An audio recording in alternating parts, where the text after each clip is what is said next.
Jake and Fulton coming to you on a Wednesday. Thank you so much for stopping by.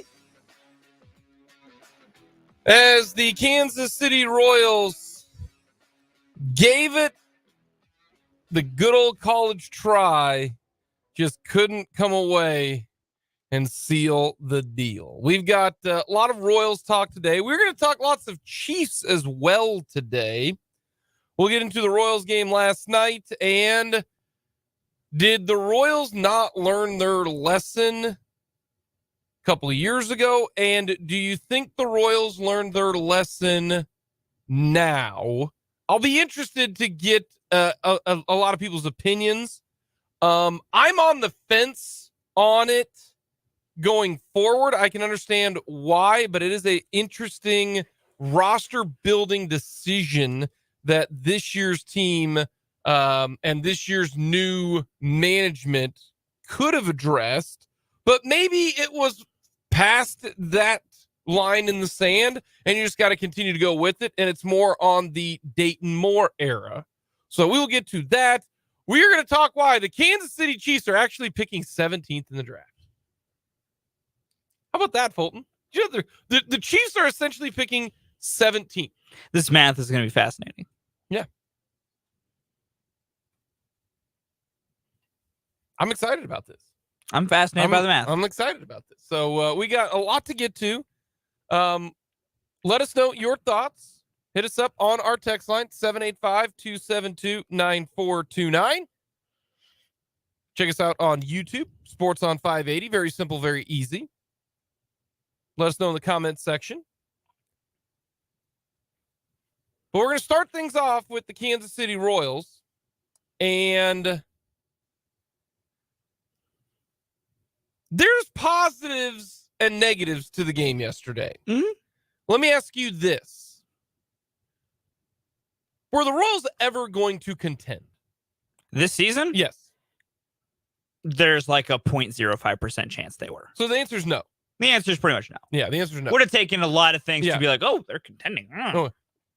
Now, 13 games in, are they contending? They're not going to. They're not going to contend. Okay. Not happening. So do moral victories matter? And the reason I bring that up is last night a moral victory when you know you're not going to contend? Like this Royals team, we both said, yeah, it'd be great if they'd win 75 games. That's not contending. No. That's you're not contending until you're close to 500. That's what you're trying to do is you are trying to improve, right? Yeah.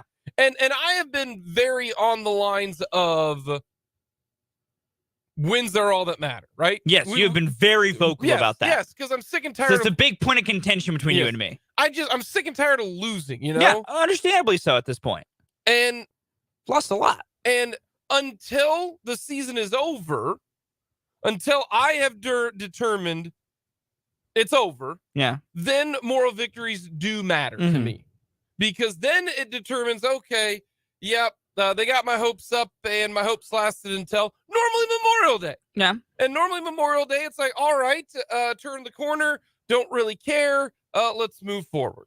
Mm-hmm. And so, because last night, that's kind of a post-Memorial Day game where the season is over, but you know what? Bobby Witt Jr. looked really good yesterday, offensively and defensively. Hey, that was really good. Vinny Pasquantino, man, 3 of 4, and he got good wood on a lot of Jacob deGrom. This Royals team fought back, but, you know, they still stink. They can't close, and so they end up losing. You know, this is a very, hey, the Royals are great at getting guys on, and they can't get guys in, you know? Yeah.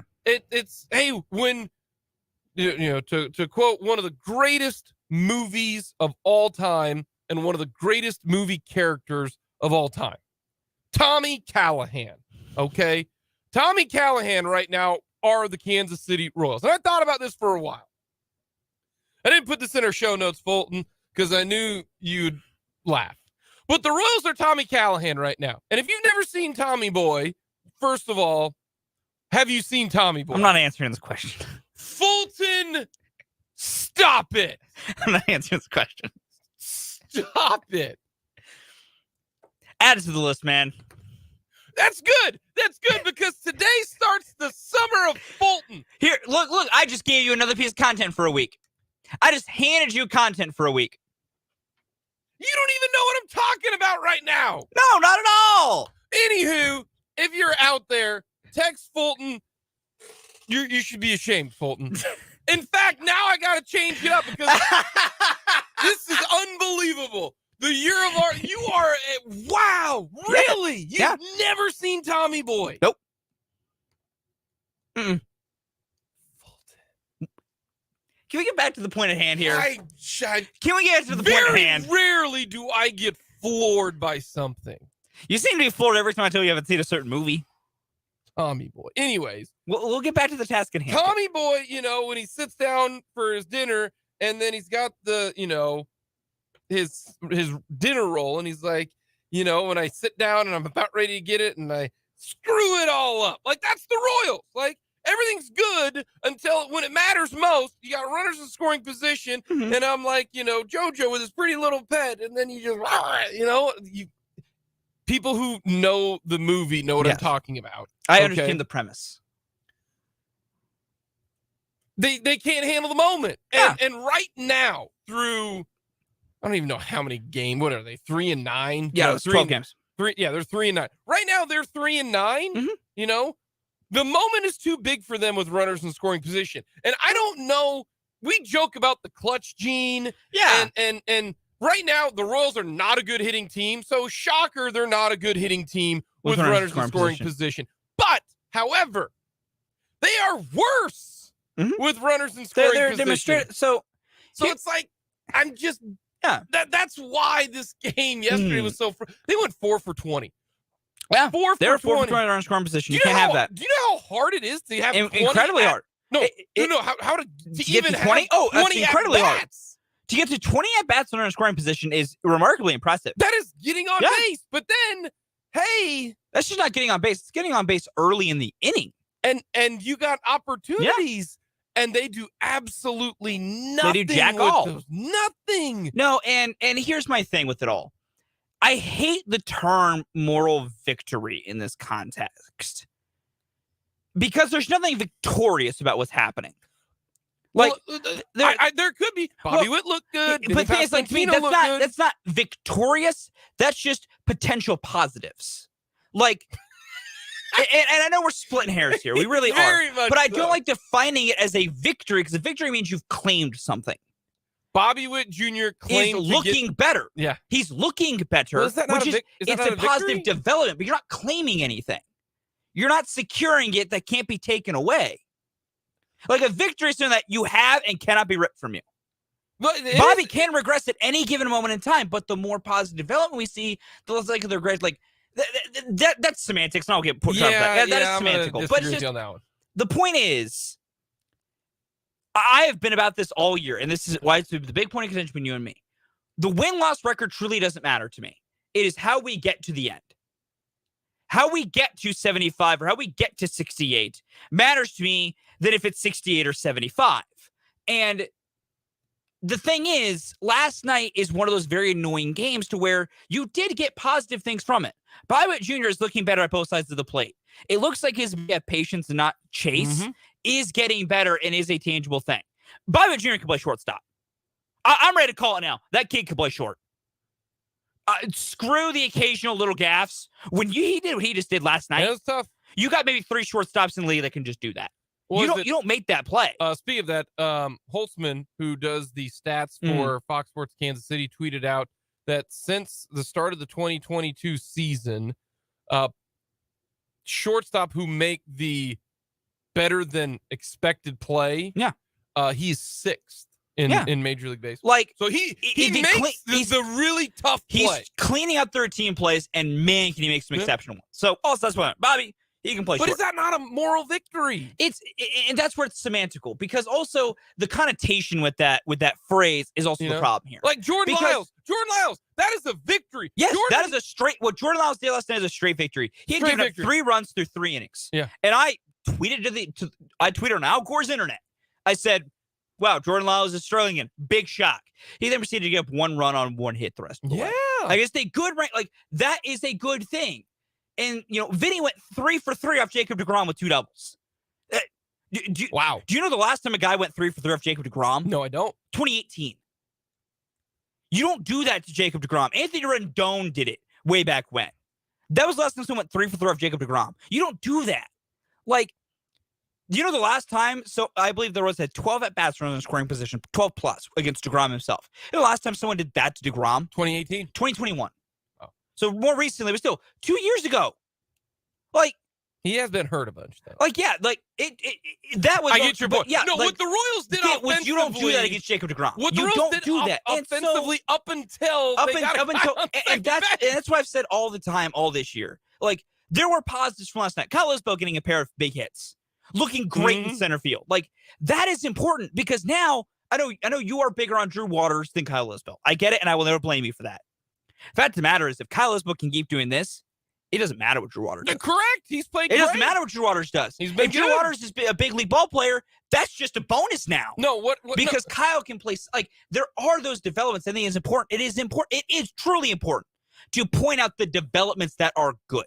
And that's why I think those are moral if we want to use the term more, yeah. like I said, my entire thing is semantical, and the fact the connotation with that phrase is so negative. People hear moral victory and just want to gouge their eyes out. For me, I don't, because I'm not expecting the Royals to be any good. I'm just not. So but there were also the negatives to it. They cannot hit with their own scoring position right now. And more importantly, it's because I said this yesterday. They have got to figure out this swing and miss problem. They have got to figure it out. They're striking out far too much. And more importantly, they're striking out far too much with runners on base. Because it is one thing to get an out on base, but you put the ball in play. Everett Olivares with one of those leadoff doubles. Shot a ball, ground ball to the right side. It was an out. Moved the runner to third with one out. Bobby Witt got a sacrifice exactly. fly. Well, not sacrifice fly, but yeah, he moved him from second Vinny to third. advanced a pair of runners with a deep fly ball to the right. Like, productive outs do exist. A strikeout will never be that. A strikeout is the one out you can make that is impossible to ever be positive. Outside of, maybe the catcher drops and he goes to the backstop or something. Like double play, though? Yeah, last time when Jackie Ray Jr. got a double play, would have better if he had struck out? Yes. Yeah. But, you're in just such rare situations there. Yeah. 99% of the time, a strikeout is bad. Correct. Where groundouts and flyouts, yes. there's always the potential positiveness. Yes. And also, when you put the ball in play, you make a defense try and beat you. Yeah. And that is 100% this offense's number one problem right now. Is strikeouts. Everything else is fine. They're hitting the ball well. Their approach is overall pretty fine. They just have got to make contact. And I think they will. But last night showed the big problem right now is they can get runners on. They're not struggling with that. It's good Lord when they get on. Those guys, and I think you're right in the idea of pressure being too big. Ryan and HUD on the Bally's broadcast line talked about it. It's when you go to the plate, the runner scoring position, is the pressure on you? Or is it on the pitcher? Yeah, what is your mindset? And I think that was I don't always agree with the HUDisms and things Ryan says for the metaphors. 100% with that one. I think right now they're going to the plate with I got to perform. I got to do this. So it's no, It is not on you, man. Make them throw your strikes. If they walk, I think it was with Massey was up with the bases loaded and he struck out. No, Mass, you do not swing anything unless it is yours. Because it is on them to not walk you. Especially with one out. Yeah, it is on them not. Same thing to Nate Eaton with bases loaded there. It is on them not to walk you. And I think they can get there. But right now they're not. And it's causing a problem. But there were good things from last night's game. And then it all went to pot when Scott Barlow, for some reason, threw more fastballs than sliders. And I don't know why he did that. We're going to talk about that. And I don't want to mean oh, Scott Barlow sucks and all that kind of stuff. No. We're not gonna follow down that terrible discourse. No. Scotty Boy's still good. What I'm going to discuss is that will this regime change how they operate as opposed to the previous one? Because they technically did it last year when JJ did take over midseason. Yeah. And he did things a little differently. but he didn't do one thing that maybe he should have done. Mhm. We will I'll get to discuss that coming up in the 2:00 hour. And also, we don't have time right now because we're going to get heated again. We're going to bring up our favorite Royal, Hunter Dozier. Because, buddy, what happened last night answered every... I am vindicated. I am so vindicated with what occurred last night. And if you don't agree with me, proof is in the pudding. We're going to talk about that as well. So we got a lot to get to. Mhm. By the way, Fulton from the 785, you need to go home and watch Tommy Boy. I mean, if Jake says he's got this, I'll go home right now and go, buy some popcorn and watch Tommy Boy. Now, here's the fun thing. We are going to do so. It's because Fulton needs to expand his horizons. All right. He's young and we need to expand his horizons. It is going to be dubbed as the summer of Fulton. Fulton, we are going to get you out in the open. And starting at we're going to get to it in the 1:00 hour, whereas you're going to get a choice. Okay. There's going to be two options and we're going to do it on a Wednesday. You will have from today until next Wednesday to do said task. We'll call it a task. And if you don't, you're in trouble. And that or don't, way, Jake's gonna dock me pay. I don't think I can do that. I don't think you have the power, but nor would I do that. I ain't gonna mess with it. I ain't gonna mess with a man's money. I ain't gonna do that. That's one thing you don't do. You don't mess with a man's money. But now I gotta switch it up because you haven't seen the movie Tommy Boy, which is incredible to me. But this is good. This is good. And you know what? Because I don't want to be just, the one dishing it out. Once a month, you could have me do something. Oh, interesting. Yeah. Interesting. But it's got to be something that I've never done. I know. That's the interesting part. I got to think about things we've talked about. I mean, I'm a little more seasoned than you. Yeah, that's the hard part. Yes. So, we'll figure but that way we can do a little back and forth. Okay. A little back and forth. Coming up next, though, owners are losing money. How is that going to change? Well, we're already starting to see it, including at the K.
consequence is something that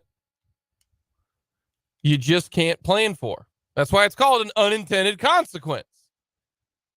Unintended consequence for the faster pace of games. Major League Baseball is losing out on a lot of money. You're like, well, why, Jake? They're still getting in all the same breaks. They're still getting all the same commercials. It's during the game that's shortening up. You've shoved down my throat that the game has not changed. How are they losing money? Well, they're losing money because people are not buying as much beer. How about this from Joe Pampliano? MLB games are now 30 minutes quicker than last year. Right on. That translates to a loss of $280,000 to $1.1 million in lost beer sales throughout the season, depending upon the stadium. The Royals are near that 280,000 mark because they don't get many people to the games. So several teams, Brewers, Twins, Diamondbacks, and Rangers, have already extended their beer sales deadline from the 7th to the 8th inning. Normally you can't buy a beer after the 7th. Now it's can't buy a beer after the 8th. I believe Kauffman Stadium is also one of those teams who have done that. They might have. I do not know. I did not pay attention when I was there when they shut off beer sales. If you've been to the K, did you buy a beer after the 7th inning? I think I've seen somebody say that the Royals have already done this, that they have moved beer sales back to the 8th inning. That's a big deal. 1.1 million? That ain't nothing to an owner. 1.1 million to the bottom line. It's important. You know, they ain't Amazon where if they're off $1 million, they don't give a damn. You still want to try to maximize all your money. So that, you know, like for Boston or Chicago, that's near 1.1 million. Yeah. So they're moving it back to the 8th. They're breaking the rule. Technically, the rule says you can't serve beer after the 7th. Like, screw the rules. It's more of a guideline, apparently. But how about that? Unintended consequence. Coming up next, Kellis Robinett joins us to talk a little K-State.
Coming up in the 1 o'clock hour, including the draft, and really do the Chiefs draft much higher than 31st when you look at who the guys that are going to be selected ahead of them.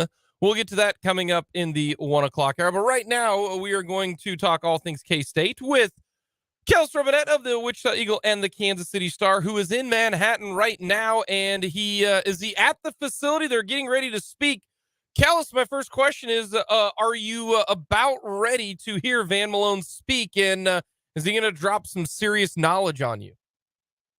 Well, I am just now pulling into the parking lot at the Bill Snyder Family Stadium. I am about to listen to Van Malone tell us what's happening at spring football practice. I don't know how much knowledge he'll give us, but he's a pretty funny guy. So I'm looking forward to a couple good jokes, and then we'll talk to some players, maybe Will Howard. We'll see. That'll be a fun time. What's the best assistant coach to talk to? Like, is there an assistant coach you're like, yes, this will be good?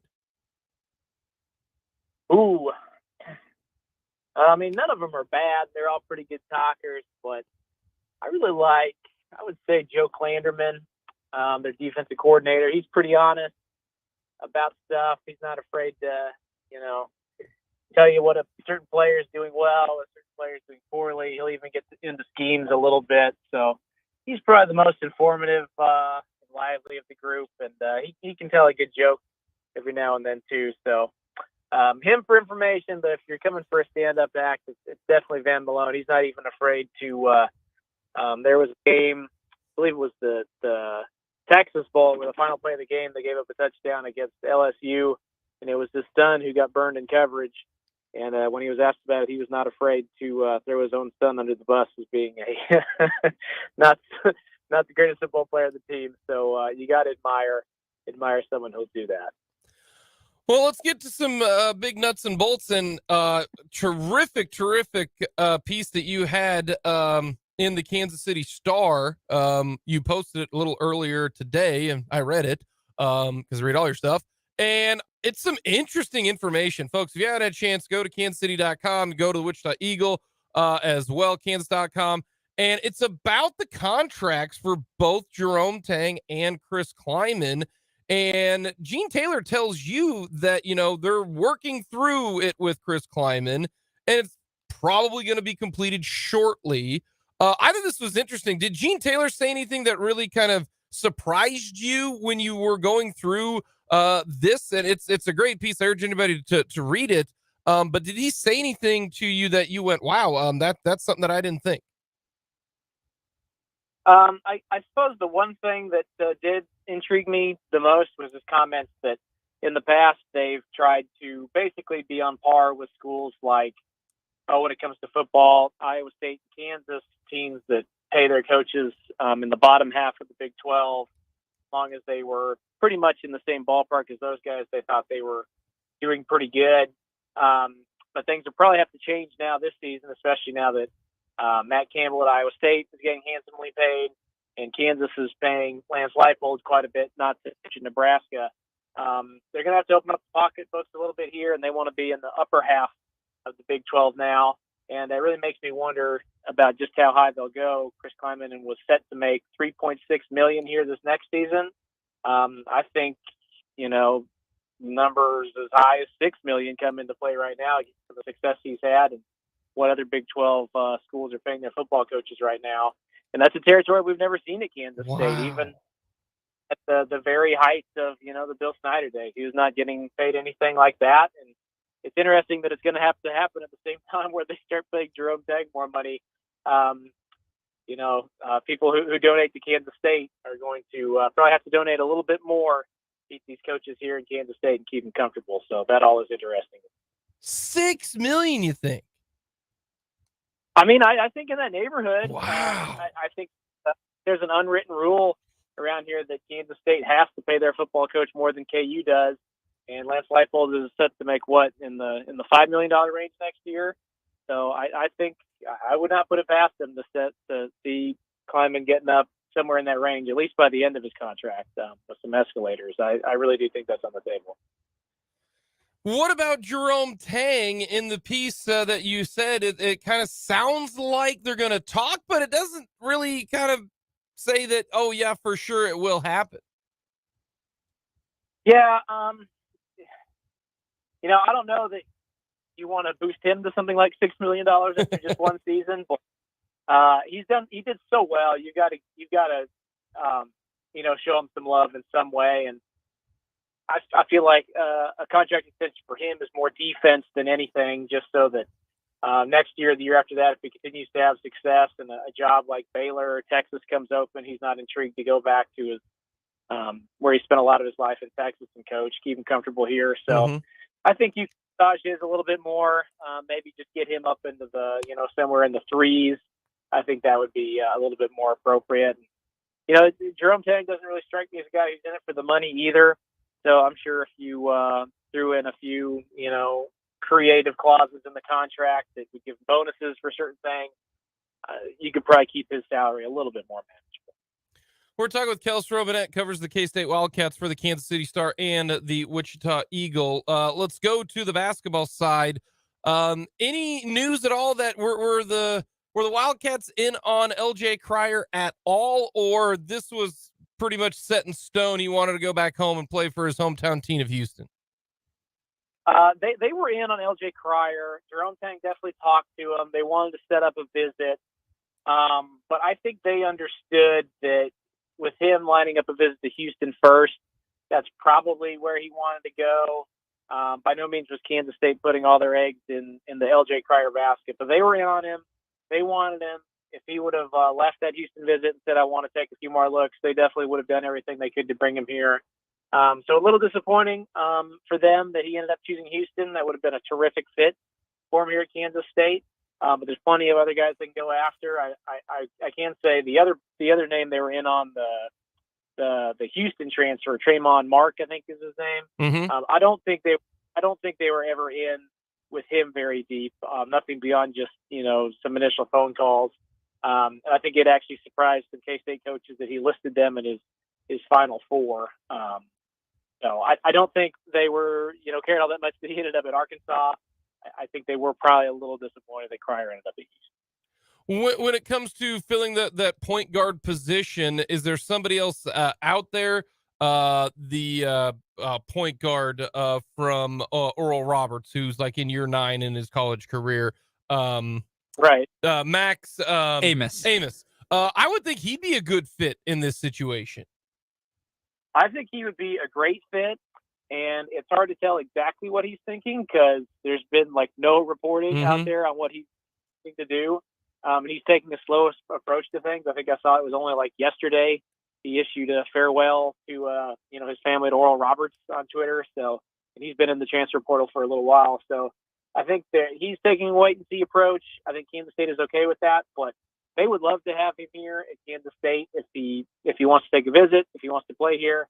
And the recruiting pitch for him would not be very difficult. He's a very similar player to Marquise Noel. He's a little bit bigger, obviously, but he does the same thing. Shoots well from the outside, distributes.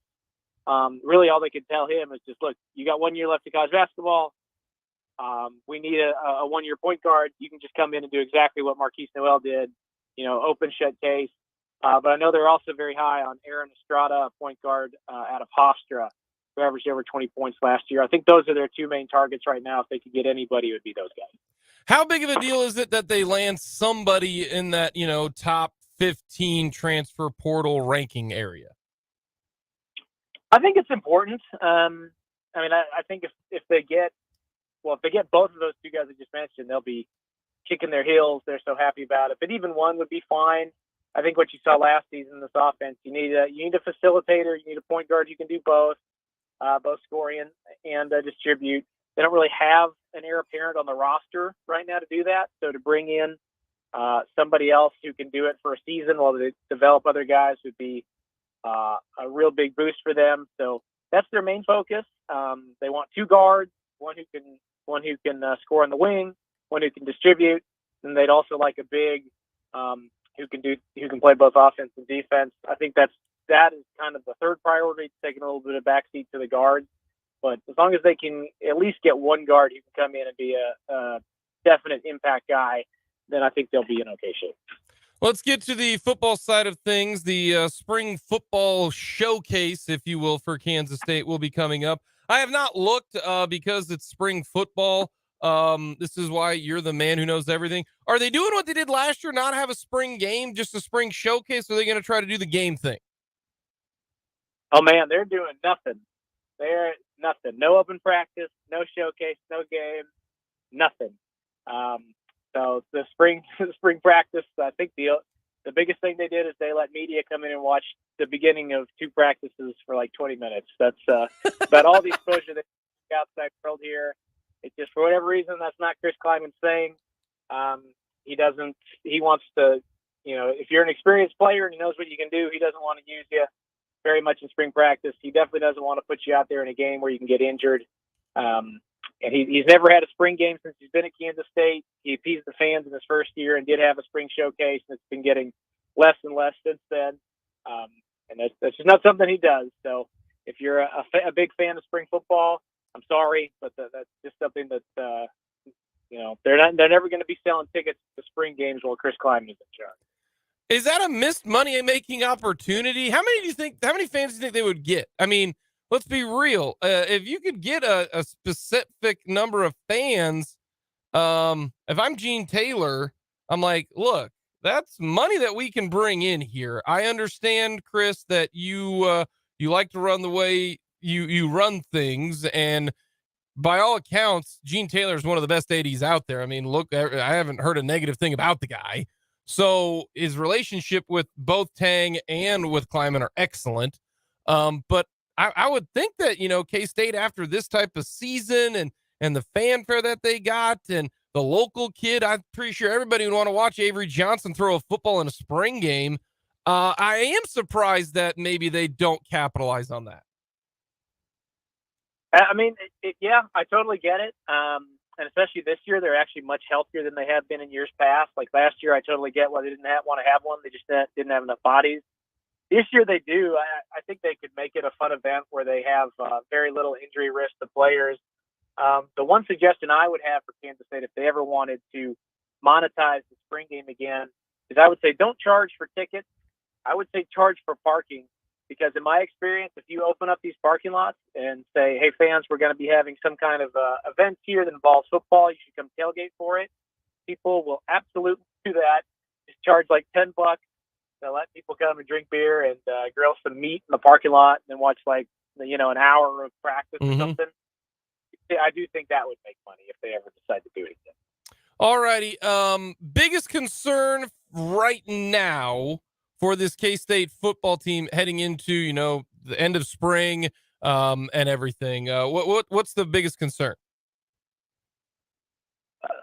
That's a good question. I don't know that there's like a huge glaring concern, a huge weakness that like the team can't overcome. But I would say one thing that surprised me a little bit is there's just really not been a lot of talk about any of the receivers rising up and looking like they're ready to replace Malik Knowles and Cade Warner next season. Phillip Brooks is back, which helps. They say good things about Keegan Johnson, the transfer from Iowa. But after that, I'm not sure who's going to step up and be like their go-to number one guy next year. Is it R.J. Garcia, who caught a touchdown in the Big 12 championship game last season? Is it somebody like Sterling Lockett, who everybody else in this family made a really big impact? I don't know, but I've not talked to anybody yet who's been like, oh, man, this receiver is going to be great, like we've had in the past. Like Malik Knowles was young. People were saying, hey, you got to look out for this guy. When Byron Pringle was here, people would not shut up about how good he looked in spring ball. I've not had anyone say anything close to that spring. So that would be my biggest area of concern is who's going to step up and be a target for Will Howard next season. Maybe they just throw a whole bunch of Ben Sinnott and it doesn't matter. I don't know, but that's one area where I would like to see more improvement. All right, last two for the road. And they're not even sports related questions, but I've got to know. The first one is our topic that we do. Everyone loves the list. We're ranking the alcoholic beverages that we will never ever drink again. Do you have one of those? Oh, I will never drink again. I one time was at a bar where you would spin like a wheel, like for a discount. You'd say like, here's like $3. You spin a wheel, whatever it land on, you got. And got just a shot of like plain gin. I didn't care for that at all. So I can say that I won't be shooting gin anytime soon. Okay.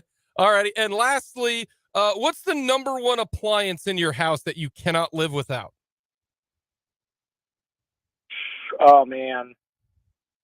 Probably my dishwasher, especially with, cause I got 6 people in my house. So every meal, we got to pretty much reload the thing and start it. I can't imagine having to actually wash those things by hand. Close second would be an air conditioner or a heater if that's considered an appliance. But dishwasher is probably the thing I couldn't live without. Kellis, you're the best. We appreciate it. Keep up the great work. Enjoy Van Malone. All right, will do. See you guys next week. Kellis Robinett of the Wichita Eagle. He went with straight gin. I got a buddy of mine who that's his number one. That's his number one thing that he won't drink a gin and tonic. Gin, won't touch gin. Gin is not in the picture. He had kind of like Kellis' situation where somebody gave him like Montezuma gin or, like some like super, the Kentucky gentleman of gin. Oh, yeah. The Barton's vodka of gin.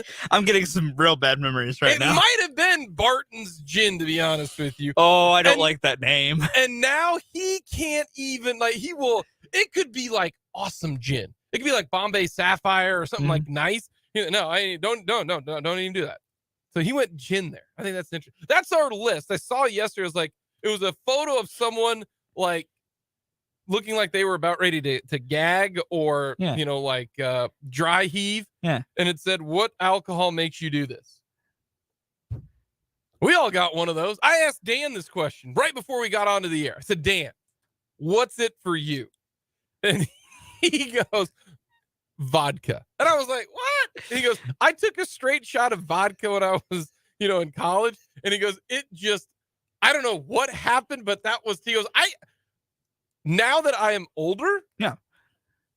He goes, I will never drink anything vodka. It is just anything vodka. He goes, I could not handle it. And then he said, I didn't even have like a terrible experience. Like most people, you go out one night, you have like way too many of X amount of drinks. Yeah. And it's like, oh, I'm never going to do that again. He's like, that wasn't even it with vodka. But this was vodka. And then he said the next one was Jack Daniels. And I said, why? He goes, there's a story behind that one. There's a story behind Jack. So he went with gin. I have my best friend, his dad, we've chatted a few times. He doesn't drink tequila anymore. Okay. Because when he was in college, he has a very, very bad story about him and tequila. Okay. And from that day, he was like, never touch it again. And every time I've asked, the few times someone's asked him about it just retells the whole story. And it's like, I get you. So here's the thing about tequila. We need to change the way we drink tequila. Because for so many years, tequila was one of two things. You either put it with a margarita, some sweet and sour and all that kind of stuff. You made a margarita. Margarita mix, all that kind of stuff. Or you just shot it down the gullet. You shoot tequila. Yeah. We need to change the way we drink tequila. You need to drink tequila now like you drink bourbon. You need to make it a sipping tequila? Just sip it. Get yourself, pour, 2 fingers full of tequila and drink it like you drink bourbon. Okay. And if you drink bourbon out there, I happen to like bourbon. I'm not one of those like crazy bourbon people who can name you like and I mean this in a compliment, like like the 4th starter of the Pirates. There are some people who can name you the 4th starter of the Pirates Bourbon Edition. So I find it funny you say this. The Pirates are playing the Astros right now. And I had the game on when we were sitting in the office. I might have a financial interest in this game today. I love it. And there's only 2 members of this Pirates starting 9 I can't name. I could name more of those that I thought I could. And that is not, I'm not trying to be like I know, negative. But that's the point. Like some people are so into a thing. Yes. Like there are baseball players I have no rhyme or reason on this planet Earth that I know. Correct. There are football. Like I remember when C.J. Uzomah was actually doing something good with the Bengals, and I was like, "Oh yeah, C.J. Uzomah," and you guys were like, "Who the hell is that?" And I'm like, "C.J. Uzomah." Yeah, C.J. Uzomah.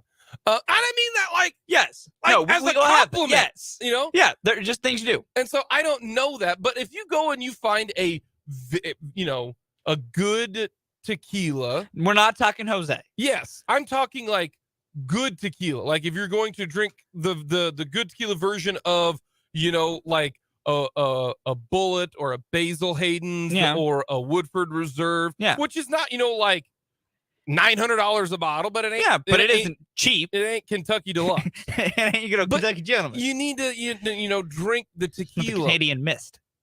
CC man. CC. Canadian Club, man. So we're fully off the rails here. We're fully off the rails. When we I think it was the second time I went to Minnesota with my buddy's family. That was the whiskey we picked up on the way up was a good little Canadian Club. Man, I drank way too much of it that weekend. It was a good time. We call that C cubed because you had Canadian Club and Coke. Yeah. A little Canadian Club and Coke. You're having a good time. You're having a good day. But you need to, if you just sip the tequila, it's a completely different experience. But no one ever does that because it's always like, hey, let's get hammered and shoot tequila. It might be spoilers where my relationship with me and tequila fall, but I'd be willing to maybe change my opinions on it if me and tequila reacquainted ourselves in that manner. At a different arrangement. But the current way we've acquainted ourselves, spoiler alert, it might be on the list today. Okay, all right. We've currently acquainted ourselves in not good ways. My number 1 and number 2 on this list, I didn't have to think at all about. That was my number 1 and number 2. I'm like 3 and my 4 are getting a little like I'm trying to really think out. No, my 1 and my 2 were like, oh yeah, you guys, we need to have talks. We're on the same boat. So that'll be our list. Let us know the drink that you will no longer be drinking, and if you want to tell us the story, hit us up on our text line 785-272-9429. Coming up, we're going to talk some Chiefs and the 2023 season.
Thank you so much for joining us on this very nice Wednesday afternoon. Going to get to 82 degrees.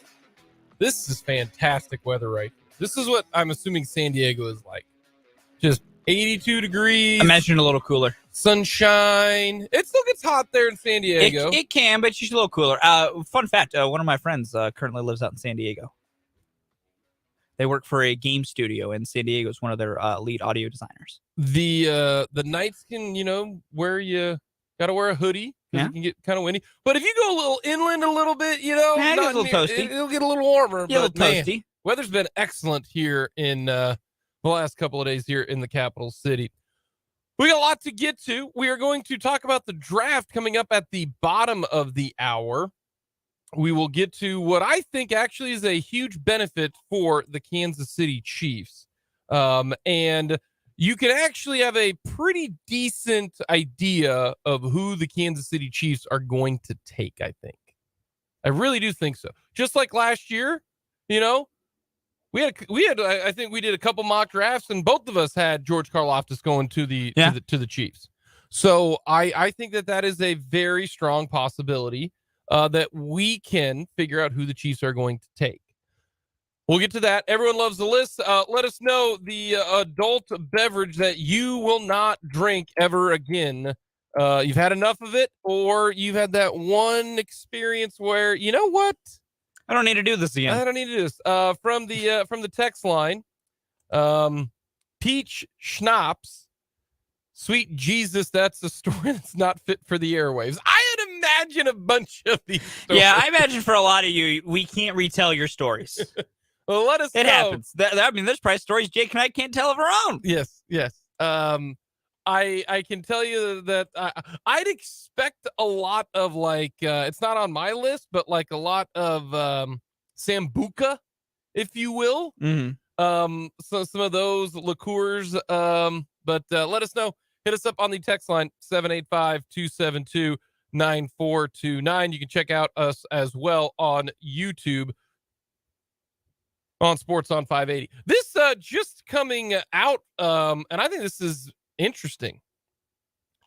And I hope it happens. I do. I am not of since they got rid of the DH. All right.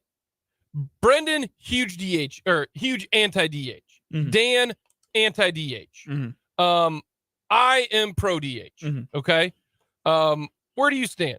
I've always been a pro let pitchers hit. Let pitchers hit. You are anti-DH. Yes, and not to get too much in the weeds of my thought process, everyone goes to, well, pitchers can't hit. I always go back to, well, if we stopped making them stop hitting in like high school, we would have less problems. Correct. I agree with you. I agree with you. Yeah. Eliminate the DH at all levels, then you would get more pitchers that can still hit. Nonetheless, that's where I'm at. I don't like it because I don't want to see a 170 hitter hit. Now, some people are going to be like, well, Jake, then why do you watch the Royals?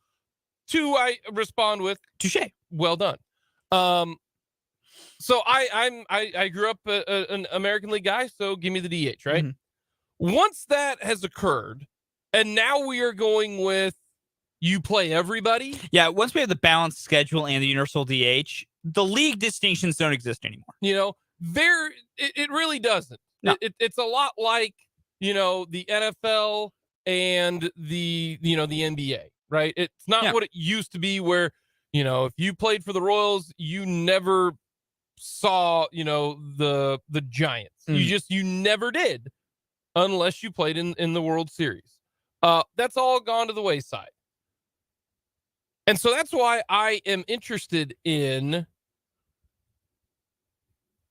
and I think it's going to happen within the next, I'm going to say for sure before 2030.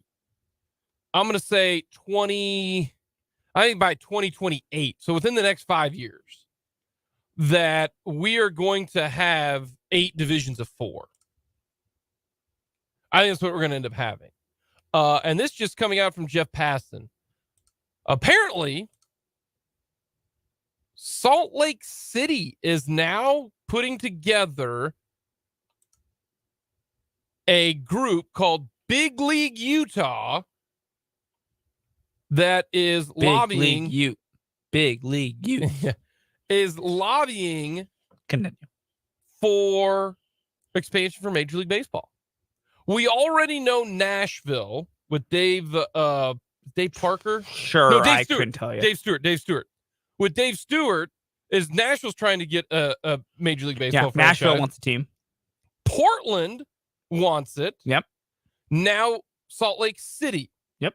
We know Vegas wants one. Yeah, Vegas always wants everything. So we don't really know if the A's are going to move there or not. Yeah. Have to wait and see. But according to Jeff Passan, that Rob Manfred wants to get to 32 teams. Cannot believe I'm saying this. I think Manfred's right. Yeah.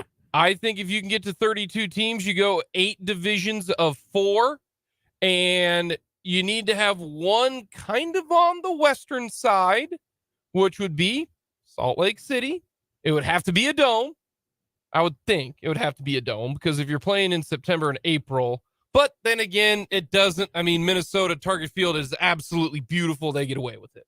Yeah, I don't know the weather patterns of Salt Lake City. What you really would need to do is just put a roof on it, like a retractable roof on it. So that way, if it gets, that classic American desert, 130 degrees outside. I don't know. Does it get that hot in the summertime? I don't know about Utah. I don't know. They're close enough to like that Nevada back part of Utah area where we are in a dry area to where it probably gets a little hot. I don't know if Utah gets like the wicked heat.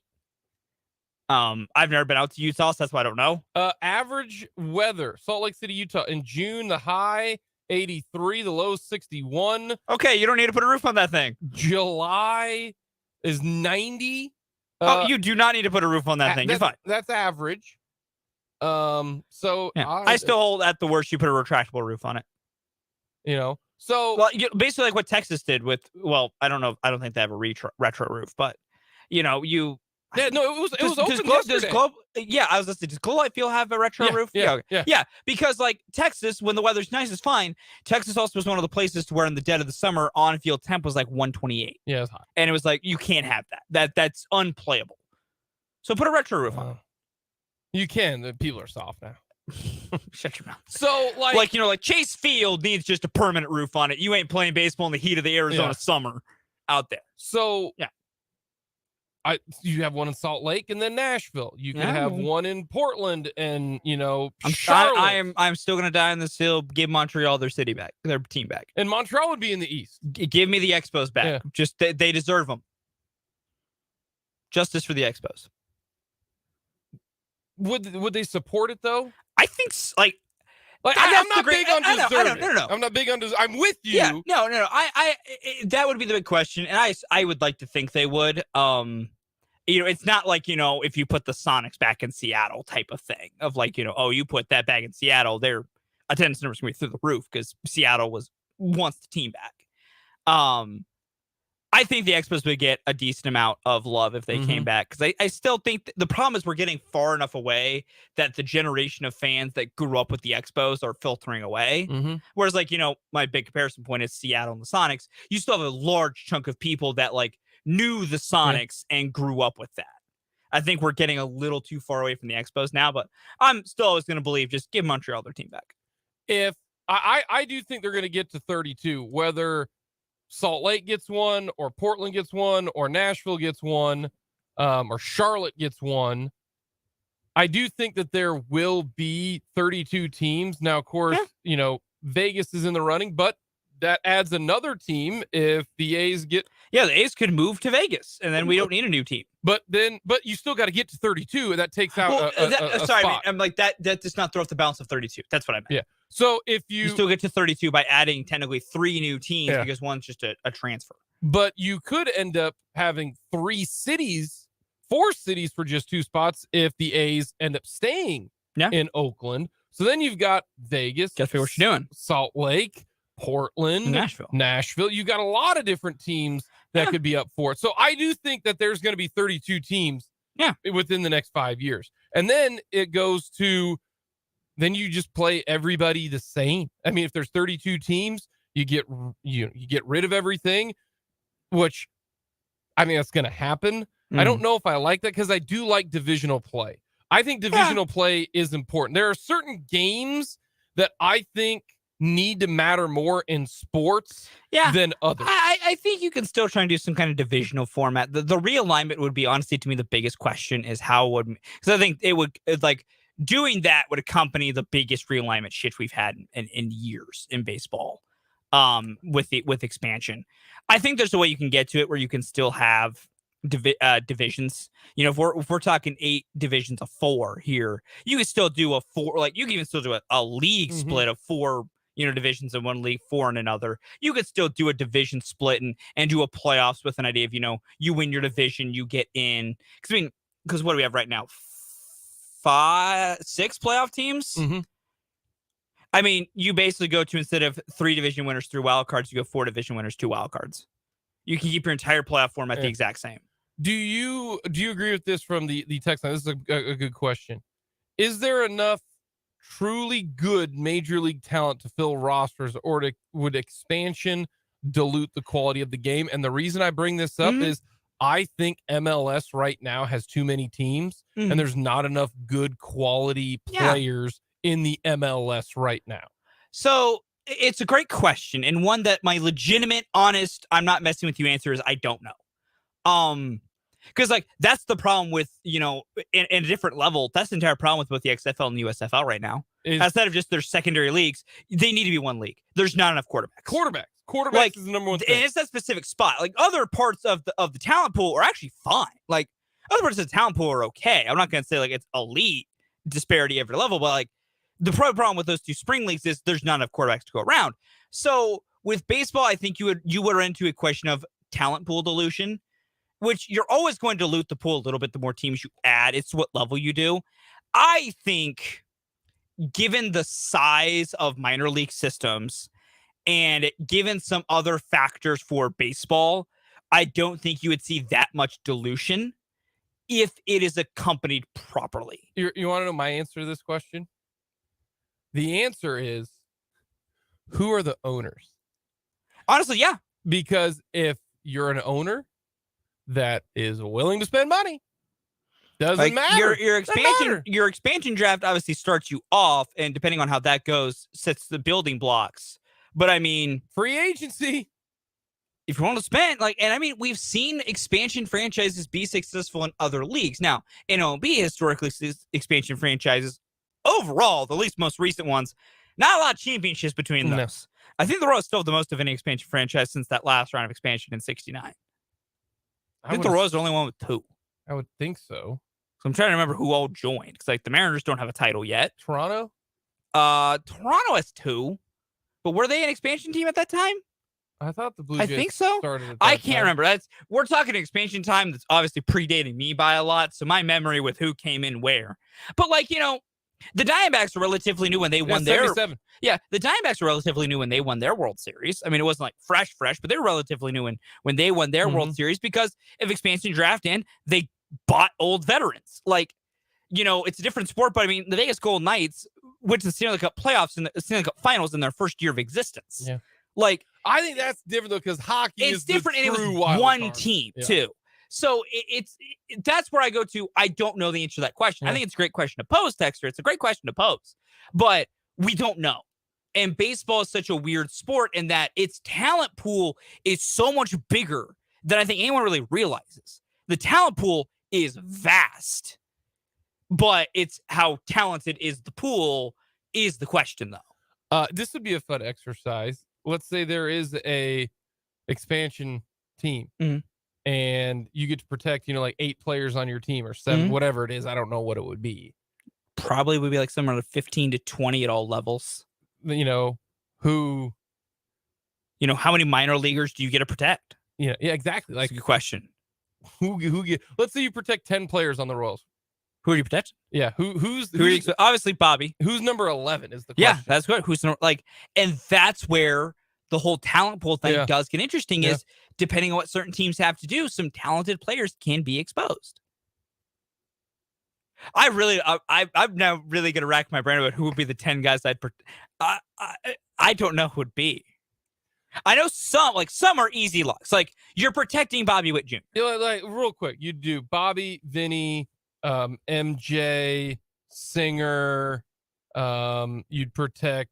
I would probably protect Sal, just because at this point in time you protect him.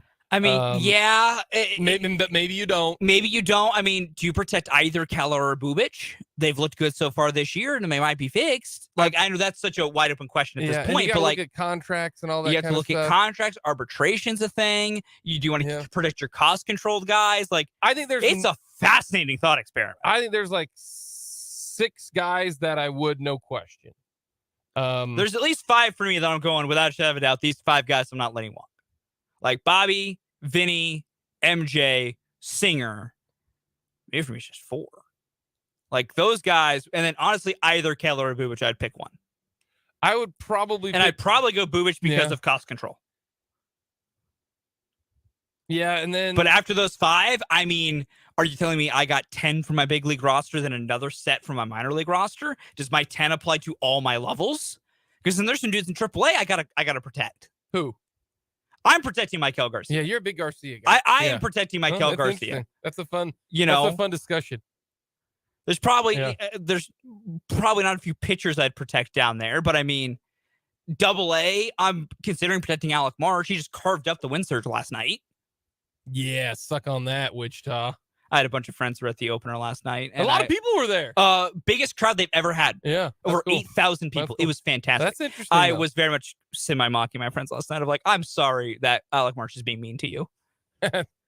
Nice. Then Luca Tresh also had a home run last night. It was great. Coming up next, we've got our alcoholic adult beverages that we will never drink again.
Everyone loves the list today.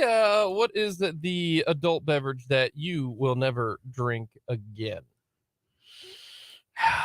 Very simple, very Some easy. terrible memories associated with some of the things I have to bring up here. Someone on the text line, any beer. Any beer. Me and beer have a pretty good relationship, though. Yep. Me and Bud Light have one rocky memory. All right, what do you got? Number 4 for me, Jaeger. I don't like it. For me, it's not really a memory. It's the taste of Jaeger causes me to physically revolt. That's 3 and 4 on my list are not bad memories. It's their taste makes me want to hurt myself. Number 4, Keystone Light. I will never drink Keystone Light again because I held experiments on this. Oh no. Every time I have drank Keystone Light, I have gotten just severely hungover. Okay. And I actually did it on purpose to see, and it was true. You drink the exact same amount of the same type of beer, had the same amount of food, same yeah. Okay. Never drink I Keystone respect Light. the scientific experiment. Sorry, Keith Stone. Big sorry to Keith Stone. Number 3 for me, Malort. It's a very bitter spirit. It is horrible. Mm-hmm. A bunch of my friends drink it for fun. I don't know why they do. It's terrible. It's horrid. Number 3 for me, Bacardi 151. Nope. Yeah. No more Bacardi 151. That's out. That's fair. Number 2 for me. Now we're into there are bad memories associated with these things. Number 2 for me, Barton's vodka. I never, ever, ever, ever want to see a bottle of Barton's ever again. It was cheap, which is why it was the vodka of choice for us in college. Yeah, of course. Yeah. But oh God, nothing good came out of that time. Shots of Barton's, terrible. Wow. We were reckless. Number 2 for me, had too many of these in college as well. Grand Marnier. Ooh. No more Grand Marnier. Ooh. That is a no-go for this guy. That's fair. No Grand Marnier. That's fair. Number 1 for me. It's our good friend Jose. Tequila. And Jose, I'm sorry for singing you out here on my tequila take. It's really any tequila. Me and tequila just don't have a good relationship. So do you not like margaritas? That's the problem. I like margaritas, but I hate them the more tequila I can tast. If you can mask the tequila in it, I really like them. When I don't like a margarita, I have the same complaint every time. I taste too much tequila in this. And it's just the sipping tequila maybe, but no. Yeah. Oh no, that's valid. Number 1 for me, it is Southern Comfort. Oh my gosh. I will. If someone said, Southern Jake, Comfort. here's $100, drink this, I'll say no. That's everybody's got their price, but for Jake, me, here's $5,000. You want to drink Southern Comfort? I probably would for $5,000. Okay. But oh my gosh, Southern Comfort is awful. Oh, can't do it again. Coming up next, we're gonna get to the Kansas City Chiefs draft, which, you know what? They don't really pick at 31.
Mondays are normally for Mock Draft Monday, but today we're going to go a little deeper into the mock draft.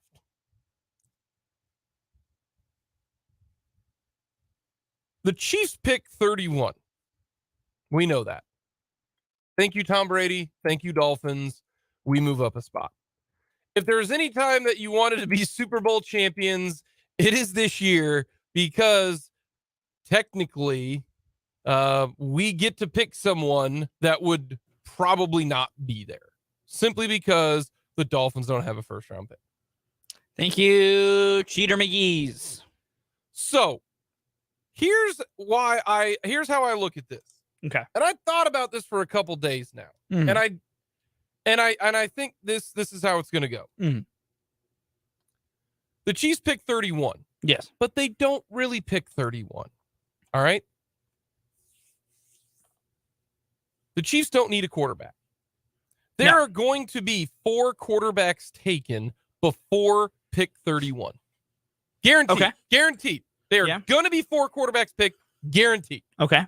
Bryce Young, CJ Stroud, Will Levis, and Richardson. Yeah. Okay. Yeah. Guaranteed. So I agree with that. There are 4 spots that you can Just eliminate. eliminate. 4 players that are being picked but are not even on the Chiefs' radar. Sweet. Excited about that. So technically, they pick 27th. Okay. They pick 27th. Okay. There are also a bunch of players whom the Chiefs just have no shot at getting. Mm-hmm. Just none whatsoever.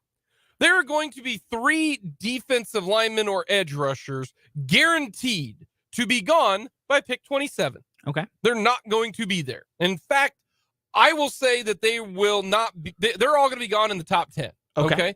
They are Jalen Carter. Okay. Okay. They are Will Anderson. Mm-hmm. And there is Tyree Wilson of Texas Tech, right? Yeah. Okay. All 3 of them are going to be gone. Like, you have no chance of getting them.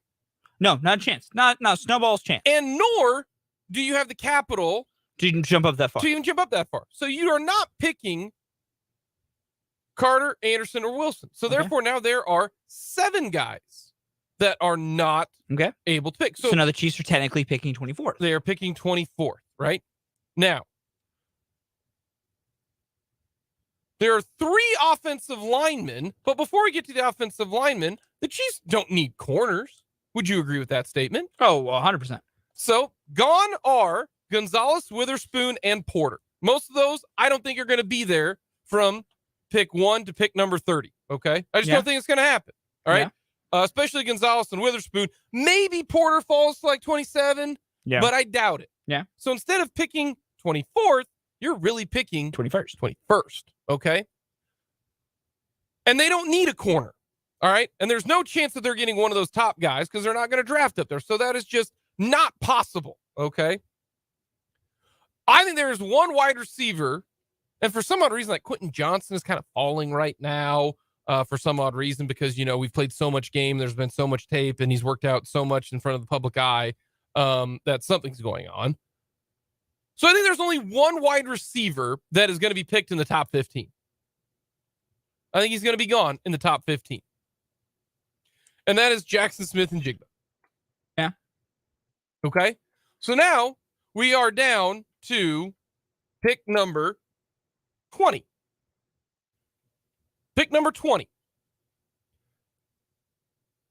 And if you think there are 3 offensive linemen who are so high that there's really no chance of you getting them, even though the Chiefs could draft an offensive lineman.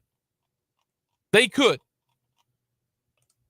Jones from Georgia, Skoronski from Northwestern, and then Johnson from Ohio State. Those 3 are the consensus top 3 offensive linemen. Mm-hmm. I don't see any of those 3 getting past 15 either. I agree. That leaves you pick number 17. I think these individuals are basically going 1 through 17. Now, where they go, I don't know. But I look at this. If you look at most mock drafts, all right, and I'm just going to pick a random one, Chris Trapasso, okay? We've had Chris on the show before. This is what he's got in his. Bryce Young, C.J. Stroud, Will Levis, 1, 2, 3. Tyree Wilson, 4. Will Anderson, 5. Jalen Carter, 6. Paris Johnson, 7. Anthony Richardson, 8. All right, that's 1 through 8 that the Chiefs have no chance at getting. Plus, they don't need any of those guys. They don't need a quarterback, so why would you worry about that, okay? Then, if you look at it, Smith and Jigba goes 12, Gonzalez goes 13, Witherspoon goes 14, Skoronski goes 17, and Broderick Jones goes 18. So there are some that jump in there. You know, he's got Bijan Robinson going to 16. Great. He's got Bijan Robinson beginning drafted number 16. I don't want Bijan Robinson because I'm not going to draft a running back in the first round. So, to me, there are 17 picks that the Kansas City Chiefs can go for. They're not picking 31. And if you really, instead of saying, well, Jake, they could go up and get a defensive lineman, they could go up and get an offensive lineman. You're right. So if you want to go that route, they pick 24 because they don't need a quarterback and they don't need a corner. And right then and there, that is 7 guys that do not get picked. And it could be 8 because Hendon Hooker might go before pick 31. Which if he does, what are we doing here? That could very well happen. Yeah. So to me, they're not going to pick Nolan Smith. They're not going to pick a linebacker. I mean, well, maybe. When it comes to him specifically, that is going to be he's gone before he can get to him. But my point is that there's just no way they're going to draft, a linebacker type of player. Mm-hmm. So that's why I look at this. They're gonna, if they're drafting a guy for even edge rushing capabilities, they're going to want a guy that probably played more of a 4-3 type of system. Yes, yeah, because he's not big enough, right? He's just not. That's why. That's why we don't think Will McDonald will be a good. Yeah, because fit. here's the thing with Nolan Smith, he's 6'2", 238. That's smaller than a Steve Spagnuolo guy. It's like Will McDonald 6'3", 239. That's the problem. Yes. So that's how I look at this for the Kansas City Chiefs and their draft, because they don't pick 31 because they don't need a lot of the individuals up on the board. Same thing. I don't know. They don't need Brian Branch, the junior safety. They don't need him. I don't think Jack Campbell is up there. So if you want to look at some of the guys who are picked high up on the list, right? The Bijan Robinsons, the Brian Branches, those type of individuals, any corner, Deontay Banks out of Maryland. Don't need Deontay Banks. I don't even think I included him in my list. Did I include Banks? No, I didn't. So technically they might get to 16. Yeah.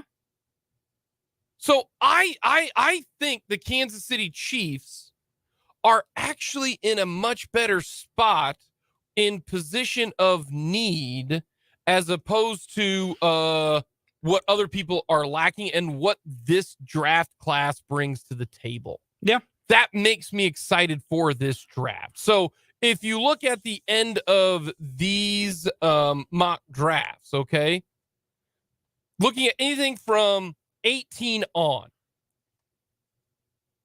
Mazzie Smith, possibility. Jordan Addison, possibility. Darnell Washington, possibility. The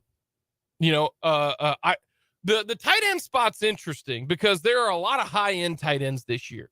You've got the tight end it's so fascinating for this draft. You've got Washington, you've got Laporta, you've got Mayer from Notre Dame, you've got Kincaid from Utah. You've got a lot of potential tight ends who could end up there. But do the Chiefs really need another tight end? They still got Travis Kelce. They still got Noah Gray. They just signed Blake Bell. So, they like Jody Fortson. I almost think, now maybe, and tell me if you disagree, I almost think that they would say, we don't really need a tight end. And that's why I might put it in that category. And if that's the case, most people have Darnell Washington gone before 31, which would drop it down to 15. So here's what I'll say on the tight end front. I want to put this, I attribute all of the credit of this thought becoming my thought to Brendan and Dan at 580 Sports Talk. They were first on this. I will not take credit for this idea. The Chiefs should be on tight end because they need to stop thinking of things in terms of wide receivers and tight ends. It's pass catcher. You put Dalton Kincaid in this Chiefs offense, I don't give a flying fladoodle that Kincaid's a tight end. A fladoodle? Yeah, fladoodle. Okay. I do not care at all that he's a tight end. You put Kincaid's pass catching abilities with the Chiefs. Why not do that if it's there? Why do you need to pigeonhole yourself that has to be a wide receiver, not a tight end? Why? Riddle me that for the way the NFL is turning. Are you worried at all about Kincaid's health? Nope. I am going to trust the medical professionals that say he's good. I'll actually do you one better. The Chiefs are willing to risk the medicals. Yeah.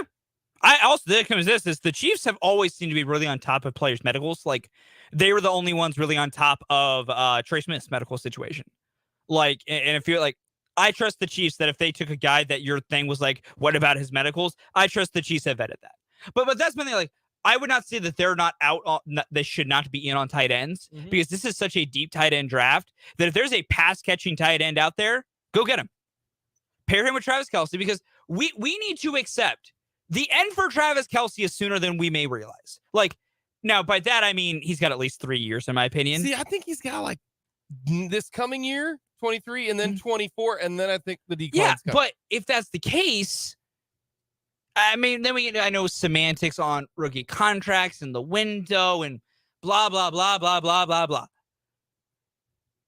You're rarely going to have a tight end class this deep. Tight end classes are notoriously fickle about how deep they can be. If one falls to you, why do you need to pigeonhole yourself if you have a higher grade on a tight end as a pass catcher than a receiver as a pass catcher when you come up on the clock, whatever that may be in the first? Why not take the tight end? And that's where I've moved to. And I give credit to those two guys for really kind of moving my mind to this direction. But the Chiefs just need a pass catcher in this draft. If that happens to be, a tight end that's 6'5", 250, the Chiefs will then run bigger personnels. I agree with your state, positionless skill players, right? I look at it kind of this way. If a Michael Mayer or a Dalton Kincaid falls to the Chiefs, right? Yeah. And most of those guys are projected to pick top 25. Okay. Yeah. Like it is not impossible that one of those two gets in striking distance. Yeah. Where you would have to do a trade up, but you would have the capital that it wouldn't kill you to do it. It's kind of like last year, but a little different because they had to draft corner high. They needed a corner. They had DeAndre Baker and Rashad Fenton as their starting corners. So you had to draft the corner high. They don't have to draft a bigger pass catcher who might put his hand in the dirt. But I look at it this way. If your reasoning is, well, we've got Noah Gray and we've got Fortson and we've got Blake Bell. If the new guy is better than all three of those, then what are we doing here? If a guy like that falls and you can move up to get one of them and you think that they are that guy, then go get him. Tough cookies, Jody Fortson. Tough going, Blake Bell. I love the Belldozer. See you later. Fantastic. It's not worth 1 year of Blake Bell or 2 years worth of Noah Gray for a guy that we think can be a stud, Trent a McDuffie. star. Yeah, exactly. Yeah. And that's my thing when it comes to evaluating what the Chiefs should do at pass catcher. And that's why I think we need to change that phrasing to be it. The odds that one of those guys falls to you is not the highest. But if they do, I mean, it's one of those things that the Chiefs would do it. Like, let's say the Chiefs do trade up and get Dalton Kincaid. Hold on. I'm going to tell you, Kincaid here, the lowest he's picked. See, like he's 26 to Dallas. That's a strike range. 18 too high to the Lions. Yeah, 26 to Dallas. Strike range. I've done the math. Strike range for not mortgaging a bunch, even in this draft, is about 23, 24. Using standard draft formula. Dalton Kincaid doesn't even go in 2 of these mock drafts. Like, that's my thing. And I know it's one of the things that where the Chiefs could do it. And there would be some people going, what's going on? Like, you need a receiver. Why are you picking a tight end? But it's the NFL has changed, and pass catching tight ends are just bigger receivers. That's all they are. Like, the Chiefs had Travis Kelce line up outside at the X multiple times last year. You're not telling me that they could do something similar to that with a new tight end? Like, no, because example, Chris Trapassa, who, I mean, this is his job. He is he's got Kincaid not even in the first round. And that, things with health could be like, I mean, Dalton Kincaid just last year, 70 catches, 890 yards, and 8 touchdowns. He had 2 drops. And that's why, this is why, I didn't put them in there because they're so fluctuating. Yeah. But that goes to, there are about 15 spots for the Kansas City Chiefs this draft that they can pick from. They don't need 5 quarterbacks. They don't need 4 of the corners. They don't need 1 of the safeties. They're not going to draft smaller edge guys. That eliminates half of the first round. That eliminates half of it. So they're not picking 31. They're basically picking out a 15, number 15. On the Chiefs, realistic, like they might have, Weatherspoon out of Illinois as a corner, as their number 10 graded player. They don't need him, okay? No. They don't. So to me, cross him off the list. Yeah, certain guys that you can definitely, and I think this is correct math to play, of like, we always think of it as this thing of just like, well, some of those guys that are first round grades, you just aren't ever going to pick, even if they fell to you. Now, if a Chiefs had a first round corner fall to them and everything else was gone, would they think about it? I mean, sure, because it shores up the room. But, overall, the biggest, if Anthony Richardson plummeted and was, falling out of the first round, and the Chiefs maybe had a first round grade on him, they aren't drafting him. Why? There's no need, because Richardson would sit by Patrick Mahomes for forever. Like, forever and ever, amen. Like, it changes some of the math and the calculus when you think about guys that would go, some of those top edge rushers. Would it be great to have Tyree Wilson? Yeah, it'd be awesome. I'd be over the moon. The Chiefs, the capital it would take to go from 31 to 10 to do that is absurd. It isn't going to happen. So, you don't think about that. So I think it is fair to maybe do some of the math of shrinking the numbers down a little bit and putting it more to that concise area. But no, I think the Chiefs sit in a good spot that there might be some good players with first round grades that, due to the nature of positions that they aren't really looking at, or guys they just know they don't really have a shot on falling to them, they can make it work. And I still think pass catcher is what they need to do in round 1. And I think expanding the idea of pass catcher to include tight ends gives them more options of what to do at that spot. It might be a thing that, people will look at and go, well, why are you drafting a tight end with the first round pick? Well, you still have Travis Kelce. Well, it's a combination of Kelce in around for forever. He's on the wrong side of 30, and who cares what position they play if they can go catch a football? And that's why I think this draft sets up well for the It Chiefs. does. It really does. It I does. think if the idea is the Chiefs need a pass catcher, especially if that's our big thing for them, I think they're going to have a lot of options in the first round. Same thing if they need O-linemen. Agreed. Or, It'll set up right. it could work out pretty well for the Kansas City Chiefs. It really, really could. Coming up in the 2 o'clock hour, we're going to talk some Royals baseball. Will this new leadership of the Royals do things differently in their roster construction? Because it last night made me wonder about the future of one individual. We will get to that coming up next here on Mic'd Up.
Hour here on Mic'd Up on this Wednesday. Thank you so much for joining us. Jake Vaughn along with Fulton Caster. Leading into some Royals baseball as the Royals taking on the Rangers, hoping to avoid getting swept. Royals are off tomorrow. Mm-hmm. A part of me says if the Royals lose tonight, we shouldn't talk about the Royals at all tomorrow. They haven't earned it. They're 3-10 if they lose tomorrow. You know, like They need to be better. I'm kind of joking, but also not really. Here's what I'll say. Like, you get what I'm saying? I get you. I get the point enough that I'm not mad at you about it. Here's what I'll say. If they get blown out and it's a miserable game, we ain't talking about this tomorrow. Okay. I'll even back you on that. If what happened last night happens tonight and it's a game, they battle back, it's competitive, we can talk about the good. Yep. But if like a Monday happens tonight, we're not even brother, I'm with you. We're not doing this. We're not even mentioning anything Royals tomorrow. It'll be nothing but Chiefs, and we'll find something, and transfer portal and realignment, and we'll talk other baseball teams. Ain't we'll talking talk good about baseball teams. Yeah. 3-10. Not happening. No. If they find a way to be competitive, even on a loss tonight, we can bring them up. But if they get shellacked again, brother, even I'm with you. I just can't. I can't do it. I can't. I for my mental health, need a break. See, for you, it's your mental health. For me, it's just like, they haven't earned it. They haven't earned it. Me, I've watched every single inning of this team, and so when it goes bad, those are bad days. When people say, hey, they deserved that. They don't deserve our anger. We will, instead of the Royals, start with the Omaha Storm Chasers because they can actually play good baseball. Yes. We'll talk about tornadoes. Nick Lofton just hit a 420-foot home run down in Omaha right now. It's pretty nice. Long home run. We'll talk a little bit more Royals baseball. And I want to get to something about this leadership about Royals baseball. And you might disagree with it. And I can see why they did it and why they didn't do it.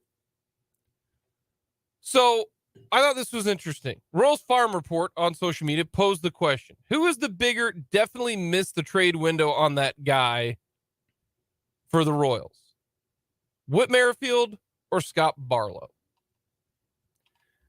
So here is my understanding. The old Dayton Moore-led leadership did not trade any of their big stars. Never did. Let me rephrase that here recently. Because they traded Zach Greinke, right? But that brings up a very, very good point. Because they did it then, but they didn't do it at the end. I get not trading Moose and Salvi and Hosmer, all that, all the way to the very end. I get that. I'm okay with that. Ride them all the way through, okay? I had no problem with that. Then it came down to, they decided here recently, within the last 3 years, not to trade Witt when it could have been a big return, and they did not and have not traded Scott Barlow. Those are the two best guys that the Royals have had over the last 3 years, not named Salvador Perez. And the reason they're not trading Salvador Perez is because his contract is too big right now for most people, and your return is not going to be there. They could have traded Whit Merrifield in 2020 or in 2021 and gotten a much better return than what they did last year. And it just so happened that last year, Whit kind of forced himself out. They missed on that. Because I remember, if I'm not mistaken, the Cubs were willing to offer, multiple players for Whit Merrifield back in 2020 or 2021. Yeah, there was sometime back the reports that the Cubs had a bigger trade package that they would have used to take Whit. But Dayton Moore said, no, we need Whit Merrifield in here. One, he never truly said it, but I'm just going to guess as to why. One, he needed somebody on the team who the fans liked. Mm-hmm. And two, he was big on, you got to have a leader in the clubhouse. Mm-hmm. Turns out the leader might not be the best. But that's the reason why they didn't, okay? And it led to grand total of 9 wins for the Royals over 4 years. His best play The Royals never won more than 75 games. Okay. Scott Barlow. All right. Scott Barlow currently with the Royals. He's still a good pitcher. I'm not going get Barlow out of here because he gave up, the walk-off home run. Guys have bad outings. Yes, that's not what I'm talking about. What I'm talking about, though, is at some point in time, Scott Barlow is going to break down. All right? Yeah. The question is when. And the only reliever in Major League Baseball history to never wear down is the only guy to ever be unanimously accepted into the Hall of Fame, and that is Mariano Rivera. Look at the Royals' stud closers. Wade Davis, after 5 years, he stunk. Man, they got out of that at the right time. He had one good year left. He had a good year with Chicago, and then he was up and down with Denver, with the Rockies, and then after that, nothing. Yeah, Kelvin Herrera, 5 years with the Royals. Got out of that at the right time. Downhill forever. Greg Holland pitched 5 years, had Tommy John, came back, had a couple good years, and then it was downhill. Got out of that at roughly the right time. That's what relievers do. Look at Andrew Miller, another great example, right? Left-hander Andrew Miller. Is he still in the game? Andrew Miller? Yeah. No. Yeah, but I don't know. But Andrew Miller, when he was with the Indians, right? It was like, wow, this guy's gonna go he was like Dan Quisenberry kind of, pitching 3 innings at a time coming out of the pen, He had about 4 good years, and then it was done. That's about what you get in a reliever. And Scott Barlow right now is in year number 5. Mm-hmm. Scott Barlow has been with the Royals 2019, 20, 21, 22, and now 23. He has pitched 70 innings, 30 innings in COVID, 74, 74. All right. He's pitched a lot of innings the last 4 years. And right now, this offseason, there was rumor that maybe the Royals were interested in trading Scott Barlow. Did the Royals already make the mistake? Because I learned early on, I loved Joakim Soria. I loved him. I thought he was awesome. Joakim was great. Welcome to the jungle, coming out of right field. Man, that was so much fun. And I remember having people say, well, we need to trade Joakim Soria. We need to trade Joakim Soria. And I'm like, you can't trade Joakim Soria. And then it dawned on me afterwards when Joakim was bad. Wow, the Royals are still bad, and now Joakim is bad. Mm-hmm. You don't need a bullpen if you're not going to be competitive. And that goes against with what I've been saying, and I understand that. I am all about wins and losses. Yeah. Jake, if they're not going to win this many games, well, what are we doing?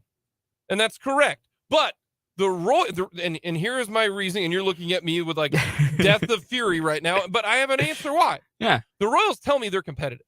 No, they do. They tell me that. Well, then if you tell me that, I expect results. Yes. If you would tell me with your actions and with your words what you're trying to do, and what they've done now through 12 games is tell me you're trying to win. So then I expect you expect wins, or at least not 3-10 if they lose tonight. I expect 5-6, or not 5 and 7. 5 and 7. Hey, 5 and 7. Okay, man. If they're 5 and 7 right now, we'd have a very fun game tonight. Oh, I'd be so pumped. I'd be on the precipice of either winning or losing. So pumped. But that's the reason why I'm at where I'm at is until they show me what they're doing. To me, they should have traded with Merrifield. They should have traded with Merrifield. What's the point? What is the difference? And we have said this from a lot. And some fans, the casual fan, just wants to see wins, right? Yeah. But I don't see the biggest difference in losing or winning 65 games and winning 75 games. To me, there's no difference in that. Mm-hmm. And that's the reason why they should have traded Whit Merrifield, because guess what? Whit Merrifield's not on this team right now. Nope. You could have traded Whit Merrifield in 2020. And guess who you could have gotten in return? A third baseman right now. Instead of trotting out Dozier and instead of trotting out Nicky Lopez, you could trot out a third baseman. And you know what I'm saying? So here's my thing on the entire thing. One, I think we're teetering on too late for Scott Barlow. And that comes down to relievers' time frames are just so volatile. Like they can be one of the more volatile positions. Isn't that and the other thing, and I agree with you 1000%. So would you agree with me that this team is more analytically driven? Yes. This coaching staff in its entirety. Okay.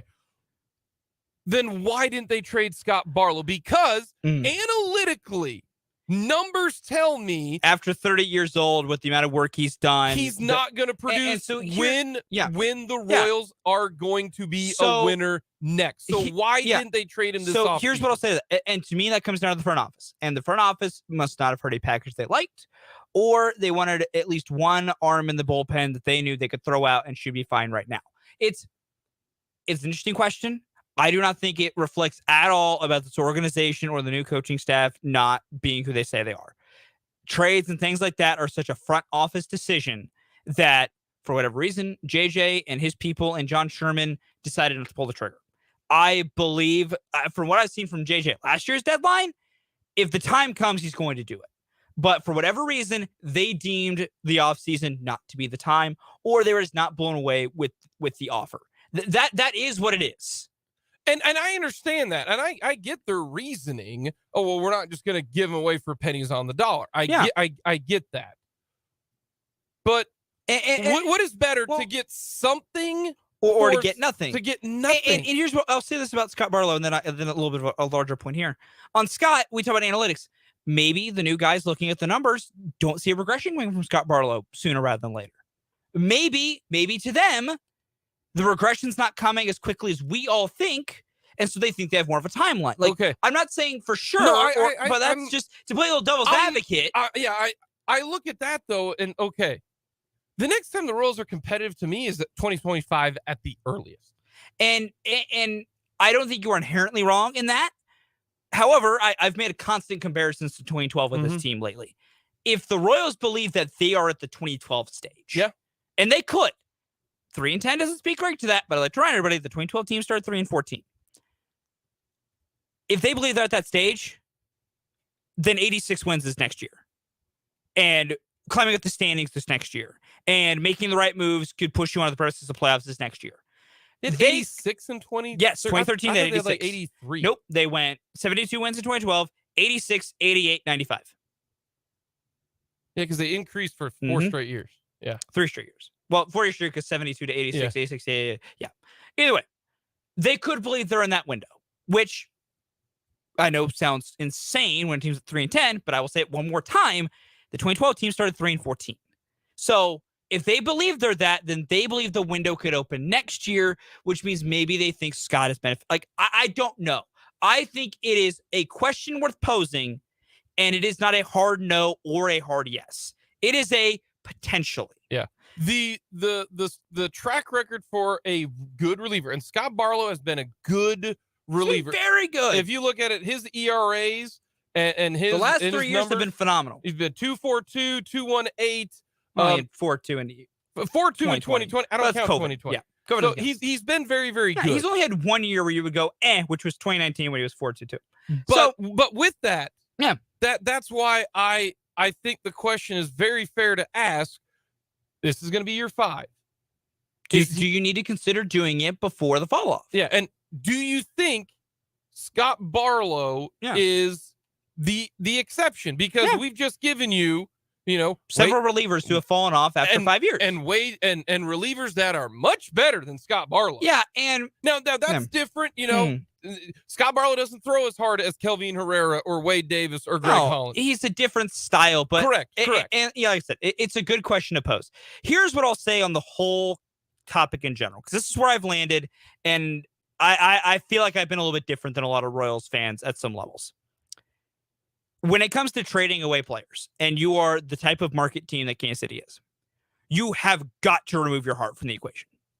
Like, if you're a Royals fan and you're trying to value trades on your heart, you got to take it out.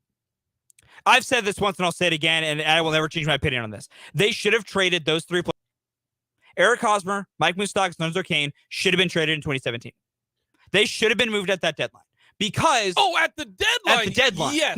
No. Yeah. You let them play the year to give yourself a chance. Well, that goes back to the other reason that frustrated me in 2016 is after 2016 they traded Wade Davis and they tried to go halvesies and they could have used Wade Davis. And that was the thing that bugged me there. Either you're in for it all or you're not. You know and for me, I'm cool with them starting the year 2017 with all those guys there. But the minute, and we all knew by deadline in 2017, it was going to be such an uphill climb. And you knew if we don't finish the climb this year, we're going to a rebuild. Correct. They should have been moved. And listen, Kansas City would have been an uproar. There are fans that would have been irate at it and would have been upset. And it would have been painful. And I get all of that. It would have potentially helped this rebuild be faster. Oh, it would potentially. You would have, because guess what? You got nothing for Eric Hosmer. It was the right call to let him go. You got nothing for him. You got nothing for Lorenzo Cain. And it was the right call because Lorenzo, he had more good years quickly, but then the fall off did come. But you got nothing. You got Moose back and then eventually got something for Moose. You didn't get as much as you could if you did the first time around. Well, you could have gotten something and got him back. Yeah, like there's all those different things. Like Alex Gordon's my favorite Roy of all time. It forever will be. I just have based on when I grew up and other things, Alex Gordon's my guy. When they re-signed him, it was great. Even I knew that contract might not age well, and it did. And that's a painful thing to accept, but that's the route of where we are. Like, Whit Merrifield should have been traded in 2021 at the latest. When he was having that all-star year, he should not have stayed on this team. He's been traded. And even at that point, I was like, yes, he is the face of your team right now, along with Salvi. Yes, if you trade him, fans are going to be so upset because they're going to go, why are you taking away one of the only good things on us right now? Because that's what you have to do when you have to win on the margins. And as you are built, it doesn't matter if you win. And that's the thing too. You got Whit Merrifield out there, and we won 65 games. If you're never going to be in the hunt for big free agents. Now, maybe John Sherman is different, and John Sherman starts to really open up the pocketbook. Well, so far we haven't seen that. Yeah, and he has said if the team is competitive, he will then pay. We're about to enter the zone of will you do it, and we don't know. But as of now, you have to treat it as if you aren't going to pay for big free agents. So when you do that, your stars, sometimes you can only lock up a few. I mean, down the pipe, one of these core guys right now of MJ, of Vinny, of Bob, of Brady, one of them's probably not sticking around for the long haul. One of them, probably half of them. And you know what that means? They need to be shipped out before they hit free agency. And that day is going to hurt. If there comes a day, I've tooted the horn on MJ Melendez so much. If a day comes where it looks like, man, they're not going to extend MJ, I'll be carrying the banner of trade him. Because you need something back, because that's how you operate. And that's why I wonder about why did they not trade? Like, to me, I don't understand this. You traded Richard Lovelady for cash. Yeah. But you didn't trade Scott Barlow. I would have rather you traded Barlow and kept Lovelady. Scott Barlow and got a couple, AA guys or high upside guys and kept Lovelady because Lovelady actually had the good stuff, new pitching staff, and he's younger and he doesn't have 270 innings of wear and tear on him. Throwing at 95. I completely agree. And like I've said, I think there are reasons for not doing it. I think there's reasons on both sides. And if they missed the boat, they've missed the boat. I don't think they have. One bad outing does not a pitcher make, including that because he had been so good to start the year. This has nothing to do with last night. It has nothing to do with last night. It's the overall conversation of they've missed the boat on so many other guys because Dayton categorically, were there good things Dayton Moore did? Yes. Like, he got you a World Series. It means he did good things. He won 2 But pennants. one of his worst traits was his loyalty was a blessing and a curse. It's a blessing because that's why Zach Greinke came back last year. And he bold-faced told everyone, I came back because I had such a good relationship with Dayton. And then apparently that's stuck around enough where he's back again. But it is a curse because that's why he didn't trade some of these guys. And he kept Cal Eldred. That too, like, or Matheny, either exactly. one. Doesn't And matter. so Didn't work. I am fascinated to see what JJ does at this deadline, because I think there are plenty of guys who you could try and move to accelerate yourself into being a winning ball club, i.e. over 500 next year. Like, if the offense can figure out this contact problem and stabilize over the year, and this pitching staff is average with this talent level, there is not a reason to believe this team can't win 80-plus games next year. I know right now everyone's going to call me psycho, but that is contingent on this offense figuring out their swing and miss problem, which I have confidence they'll do, but they haven't. But if they do, and let's say this team gets to about 71, 72 wins, and they do the 2012 thing, well, then they need to be as aggressive as possible this offseason, and let's open the window. Because Bobby Witt's going to be an expensive extension if you can get it done. And there is a chance that doesn't get done, which, man, will that make people upset. The only hope, but the only hope on signing Bobby Witt Jr., and maybe we'll talk about that, at another time, a lot more in depth than we go with like contracts of other guys, is I think in order for Bobby Witt Jr. to be a Royal long-term, he has to have a contract signed almost by the end of next year. See, I think if they're going to be real smart about this, you need that baby signed before next year starts. Before next year. So, but we're in the same ballpark. Yeah. Because if he plays if he plays 3 full seasons and he doesn't have a contract, then he'll just play out. There's no reason to accept it at that point. He'll just say, all right, I'll play another 3 seasons. The two sides, or the 2 points of it, of why you want to get done sooner rather than later, are the closer to free agency he gets, the more likely he's going to just take it. Take the arbitration. He'll take the arbitration and just work through the process. Other part is simple. He gets more expensive every year. He's already showing progression in year 2. If he's going to get better every year from where his starting point was, like, who's his agent? I do not know. I can look it up. It's not. It's not Boris. Well, they got a chance. Yeah, if it's Boris, he categorically refuses. I think his agent was his dad's agent. It might be. Give me 1 second. I'm pulling it up here. As long as the internet works with my time frame here, because SpoilerTrack is great that they also give you their agents. But yeah, like, as long as it's not Boris, we're fine. Yeah. The Royals are fine, at least for talking. His agency is Octagon. It does not list a specific agent. Okay. But nonetheless. But that's why the reason I brought this up is Barlow is at the precipice of Peyton Manning in 2015, I think. Yeah. He could be. Now, I probably would have done things differently if I were JJ Picollo, but he's put in a much more unique situation. If JJ Picollo had been the GM all of last year, if he would have actually had the job that his title was, then I wonder if Scott Barlow is gone. I wonder a lot of things, because the more and more we hear a little bit about what happened last year, is it really seemed that JJ was trying to get some stuff done and Dayton just was holding it up. Yeah. So interesting ways when it comes to the Kansas City Royals.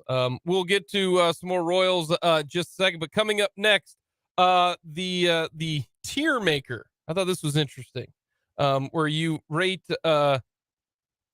whatever you want to do with a specific set of tiers. We will get to that. You know what we forgot to do? No, when we come back, we'll get to that at another time. When we come back, no, because we got too in-depth in the Chiefs draft in the 1 o'clock hour. When we come back, the summer of Fulton begins next Wednesday. We'll get to that coming up next.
We are approaching the summer months. I consider summer, May, June, July, and August. Yeah. Okay.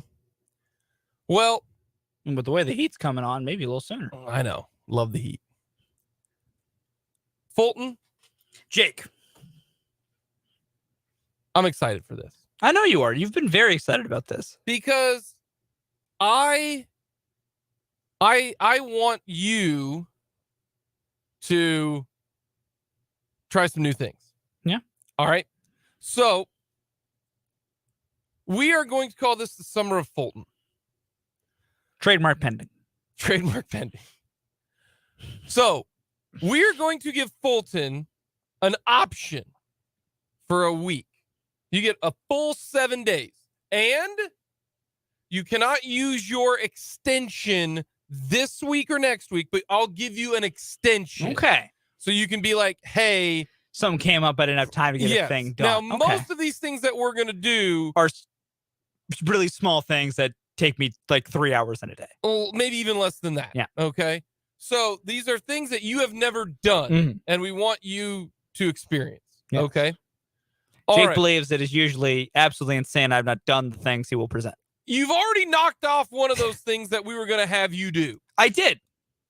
Went to the Negro Leagues Baseball Museum. The Negro Leagues Baseball Museum. And I would have honestly saved it for later in the year because content is king. But also, it was free to go, and I like free things. Yeah, of course. And it was a great time. Everyone, please go. But it got you to go. Yes, it got me to go, and it was a good time. So these are all things I do want. Like, Jake's not making me do anything I don't want to do. Correct. They're just things I haven't ever done. It gives you a boost. Yeah, it gives me a reason to do it. Yep. That's usually why I haven't done anything, because I haven't had a reason to do it. Deadlines cause action. They do. They do. Well, sometimes for me. This one will. So me and schoolwork, different question. Well, this ain't schoolwork, man.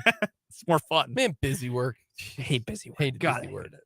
But yes. Here's what we're gonna do. You have until basically this time next week. Okay. To get either one of these two tasks done. Okay. All right. Now, I have shown you the tasks in our rundown here, but because of what occurred earlier today, I feel like the tasks have changed. Definitely changed. Okay. I'm going to go with you. You can choose. Okay. So before you bring up what we're doing today, would I have if I wanted to, could I do both tasks in a single week? No. Okay. That's expecting too much. Okay. Well, what if I wanted to? What if I just was like, I want to do both these things this week? What if I just find myself with the time to do both? I'm fine with you saying no. I'm cool if we need to keep this, spread some things out here. I'm going to say no. Okay, that's because fine. I don't want to put too much on your plate. That's because fair. you are busy. I'm a busy man. You help out at Washburn. You know, you do a lot of stuff with the Ickabods and baseball and softball and stuff like that. So here we go. Yeah. All right. You have to do one of these two things. Okay. Found out today you've never seen Tommy Boy. No, I haven't. Callahan Auto, fantastic company. You have to watch Tommy Boy. Okay. And we will figure out a way for you to watch it because I don't know if it's just. Oh, the world is vast enough. I can figure this out. Okay. At the worst, Amazon has everything to rent. Okay. Or. And I'll spend $4 to rent a movie. Now, next week we might include this other one, or maybe we'll just move on. It all depends. Because today, I didn't know you've never seen Tommy Boy.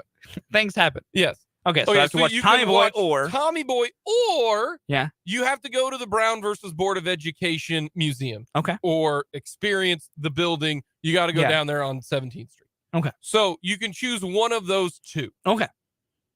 Which one will you choose? Given my schedule for the coming week, I will probably find time to watch Tommy Boy. Okay, so Tommy Boy it is. Yeah, I don't know with things I have planned this week going into next week because my weekend, I have plans all the days. Yeah. I don't think I will have time to find time to go to Brown v. Board. Well, now that I don't want to, but it's just that one requires more actively going to do something. Correct. And is harder to do also on work days. I could go home after work tonight and watch time. Hold on, I'm going to take a peek here. They are closed on Sunday or Monday.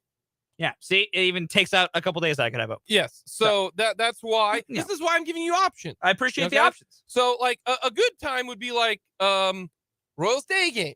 Let's say next week on the 19th. Royals have a day game. Maybe that's the day that you go to Brown v. Board. I could.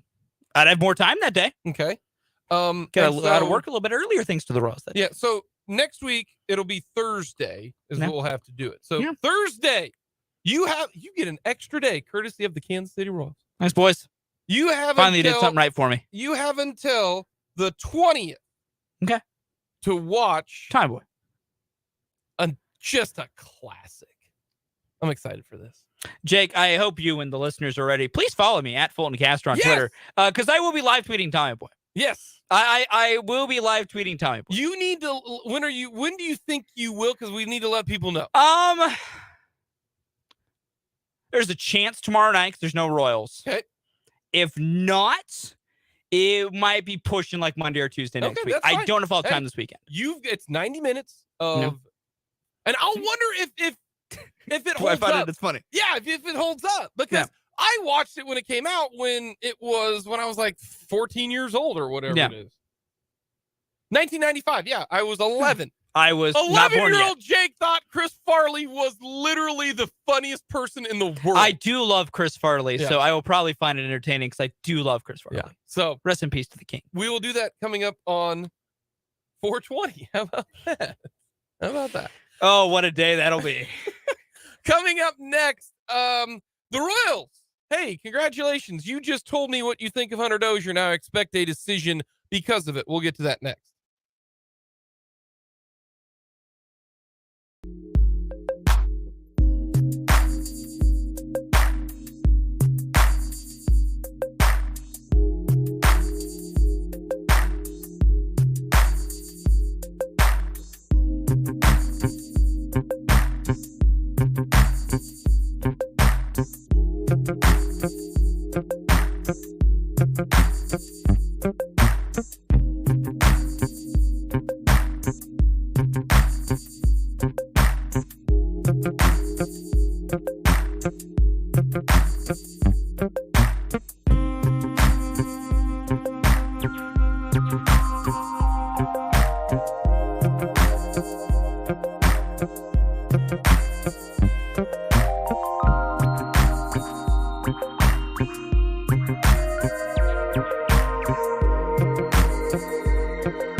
This evening, the final game of the series against the Texas Rangers.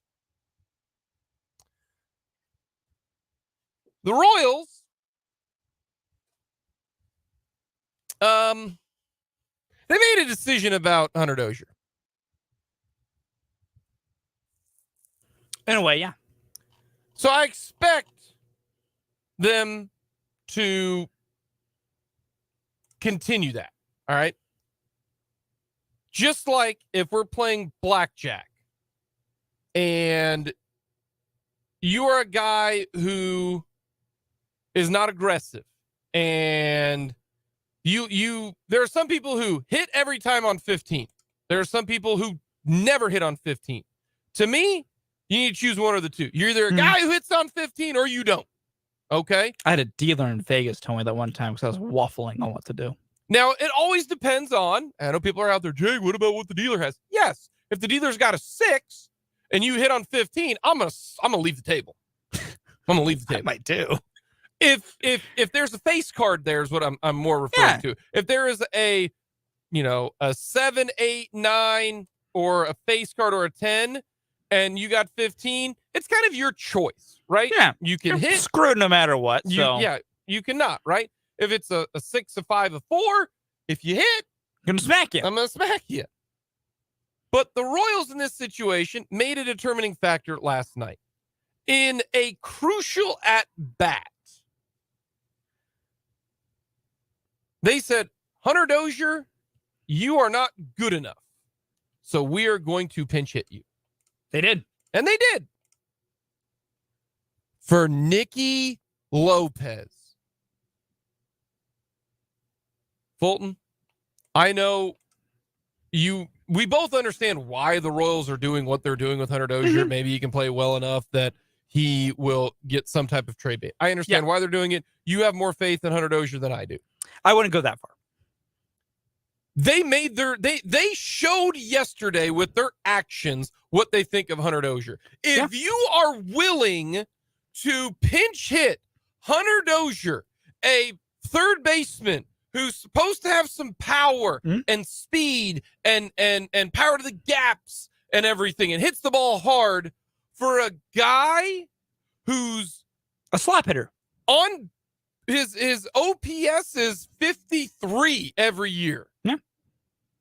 You just told me what you think of Hunter Dozier, because in that situation, what you needed was you needed a hit. You needed either a hit or you needed someone to get on base. And they looked at Hunter Dozier and they said, you ain't doing it. That ain't you it, can't man. do it. But guess what? It was the right move. Nicky walked. He could have swung on a couple pitches. Had a good eye, patience. And it worked out well. Yeah. That tells me everything that they needed. That tells me everything what Matt Quatraro has to say, what JJ Piccolo has to say, what anybody in the Royals have to say is they made their decision on Hunter Dozier. They said, we think Nicky Lopez is better in a bigger, high leverage situation than you. And if that's the case, then he either needs to be cut tomorrow or he becomes now your utility guy, and Duffy or Lopez, and that says a lot when you're choosing Nicky Lopez over you. Yeah. They need to start every day, and you then become, hey, Duffy needs a breather. Hey. Yeah, you become the 26th man. You become the 26th man. Yeah. They just told me that yesterday. What they told me yesterday with that move, to a level, I agree with you. I'm not as far down the line as that. What they did tell me, though, is results matter. That's what they just told me with that. That if you're a veteran, results matter. Because I was quizzical when they kept sending Michael Massey up to the plate every time. Because there was a time when a lefty was in and Massey was still up. And I was like, why is Matt Duffy not pinch hitting? Is this not like what you guys would do? But I respected it because it's like when Ned Yost kept sitting on stage to play 20 million times. Like he's eventually, him learning now is going to help us later. And I'm a believer that Michael Massey is your second baseman of the future. I know he's struggling to start the year. You guys have already seen how good he can play defensively at second base. And there is a bat in there. Well, and also, he's like a 12-year-old. He's got like 9 like at bats. 23. Like, he's done nothing. How many at bats does he have in his career? 80, maybe? So, and that's why I'm with you. Like, let he's him learn. so young. Let him learn. So, but they told me they're willing to let Massey learn. And then by pinch hitting Dozier, it told me Matt Quatraro is willing to admit, you are producing and I need something here better. I'm not just going to keep sending you up there just to see what happens. And we have the lineup for today. Hunter Dozier's not starting today. It is Nicky Lopez at third base tonight. The Royals also doing the very nifty thing they've done a couple times this year, which is they're alternating lefties and righties down the lineup, which is entertaining to me. It doesn't matter that much, but also truly makes, if you're a bullpen manager, opposing manager, managing your bullpen's annoying if you like doing handness splits. Yeah. Because they will never get a perfect one with the way the time's shaking out. That's one rule that no one really talks about is you have to face three batters. Yeah. And with the way Quatraro's done it, you're never going to get through the same handedness in a row. Correct. So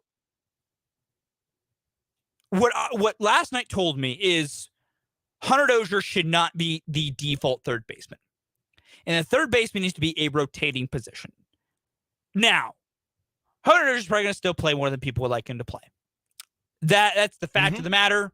As I've said numerous times, I get that he sucks. I don't think he really gets you any value. My point at this point is that I'm tired of hearing it.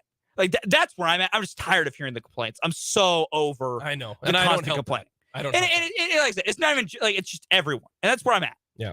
But I do agree, though. You all are not wrong. He sucks. He is bad. He is categorically the worst player at an everyday position for like the past 3 years. But don't you agree with me? Like, but no, what last night showed me is Matt Quatraro is willing to move on. Is he is not tied that, well, he's on our team with his contract. We got to play him. No, Matt Quatraro, if he feels like Dozier might be the play for the day or someone just needs a rest, he'll play Hunter Dozier. But he is not going to default Hunter Dozier anymore. We'll find out. They've got an off day tomorrow. Who's in the lineup Friday and Saturday against the Braves? Handedness of pitcher will always be also a fact. Nicky Lopez is not going to get starts against lefties. Like, at that point, it's between Duffy and Dozier, and Matt Duffy had a very hot start. Good for Matt Duffy. Career-wise, he's not much of an upgrade. So, but that will be the next key for me, is how often do we see Dozier over Duffy specifically? Because I think as long as there's righties on the mound, we might be getting a healthy dose of Nicky Lopez. Because also, Nicky's gotten some hits at times, and Nicky's showing patience. And of any of those guys playing third base for the Royals right now, those three, Nicky's the only one that doesn't seem to chase everything in the universe. And that's why it's you're trying to win on the margins. It's like the Royals are, hey, we're gonna hold on 15 with Michael Massey, but we're gonna hit on 15 with Hunter Dozier. Because it's so much different types of players you're putting there. You got you either need to go full bore with one thing or another. I don't like the mix and match because now you're going on hunches, and I get a hunch sometimes, but not in this situation because the hunch is that Hunter Dozier ain't any good. But if you're getting benched for Nicky Lopez, that's not a good sign, man. And just like the biggest thing to me is it shows Matt Quatraro is not tied to, well, we have to play him. Well, because of his contract or, what he's supposed to be. He like him hitting 9th last night told me a lot of because even when he's been bad, Matheny and Yost were required to play him 7th or 8th at minimum. But, Quatraro was like, I'm going to put you in there tonight, but you're going to the bottom, man. Like, I can't, I got to put everyone else above you.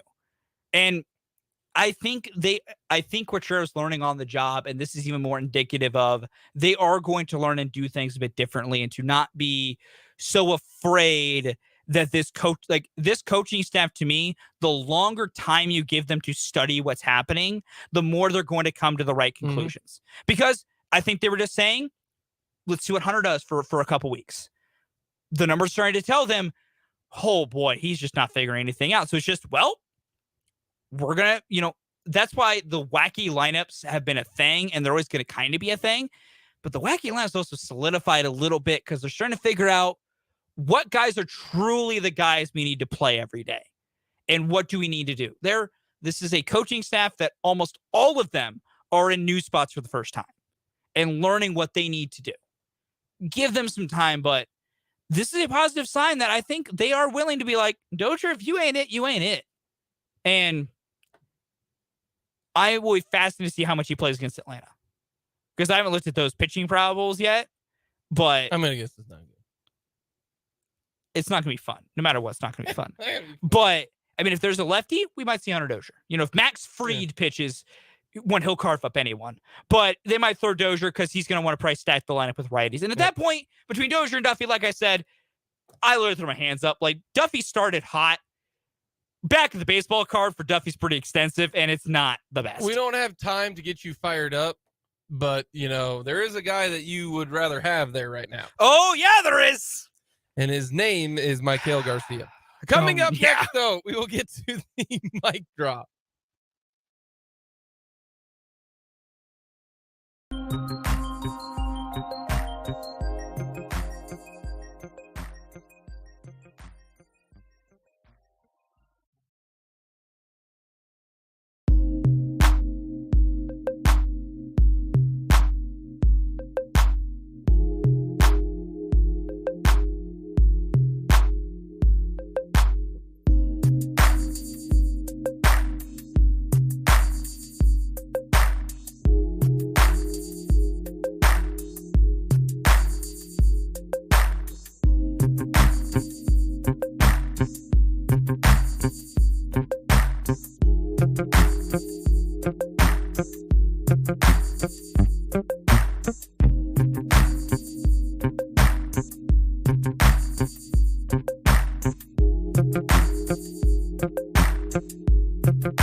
Alrighty, Fulton, what do you got for your mic drop?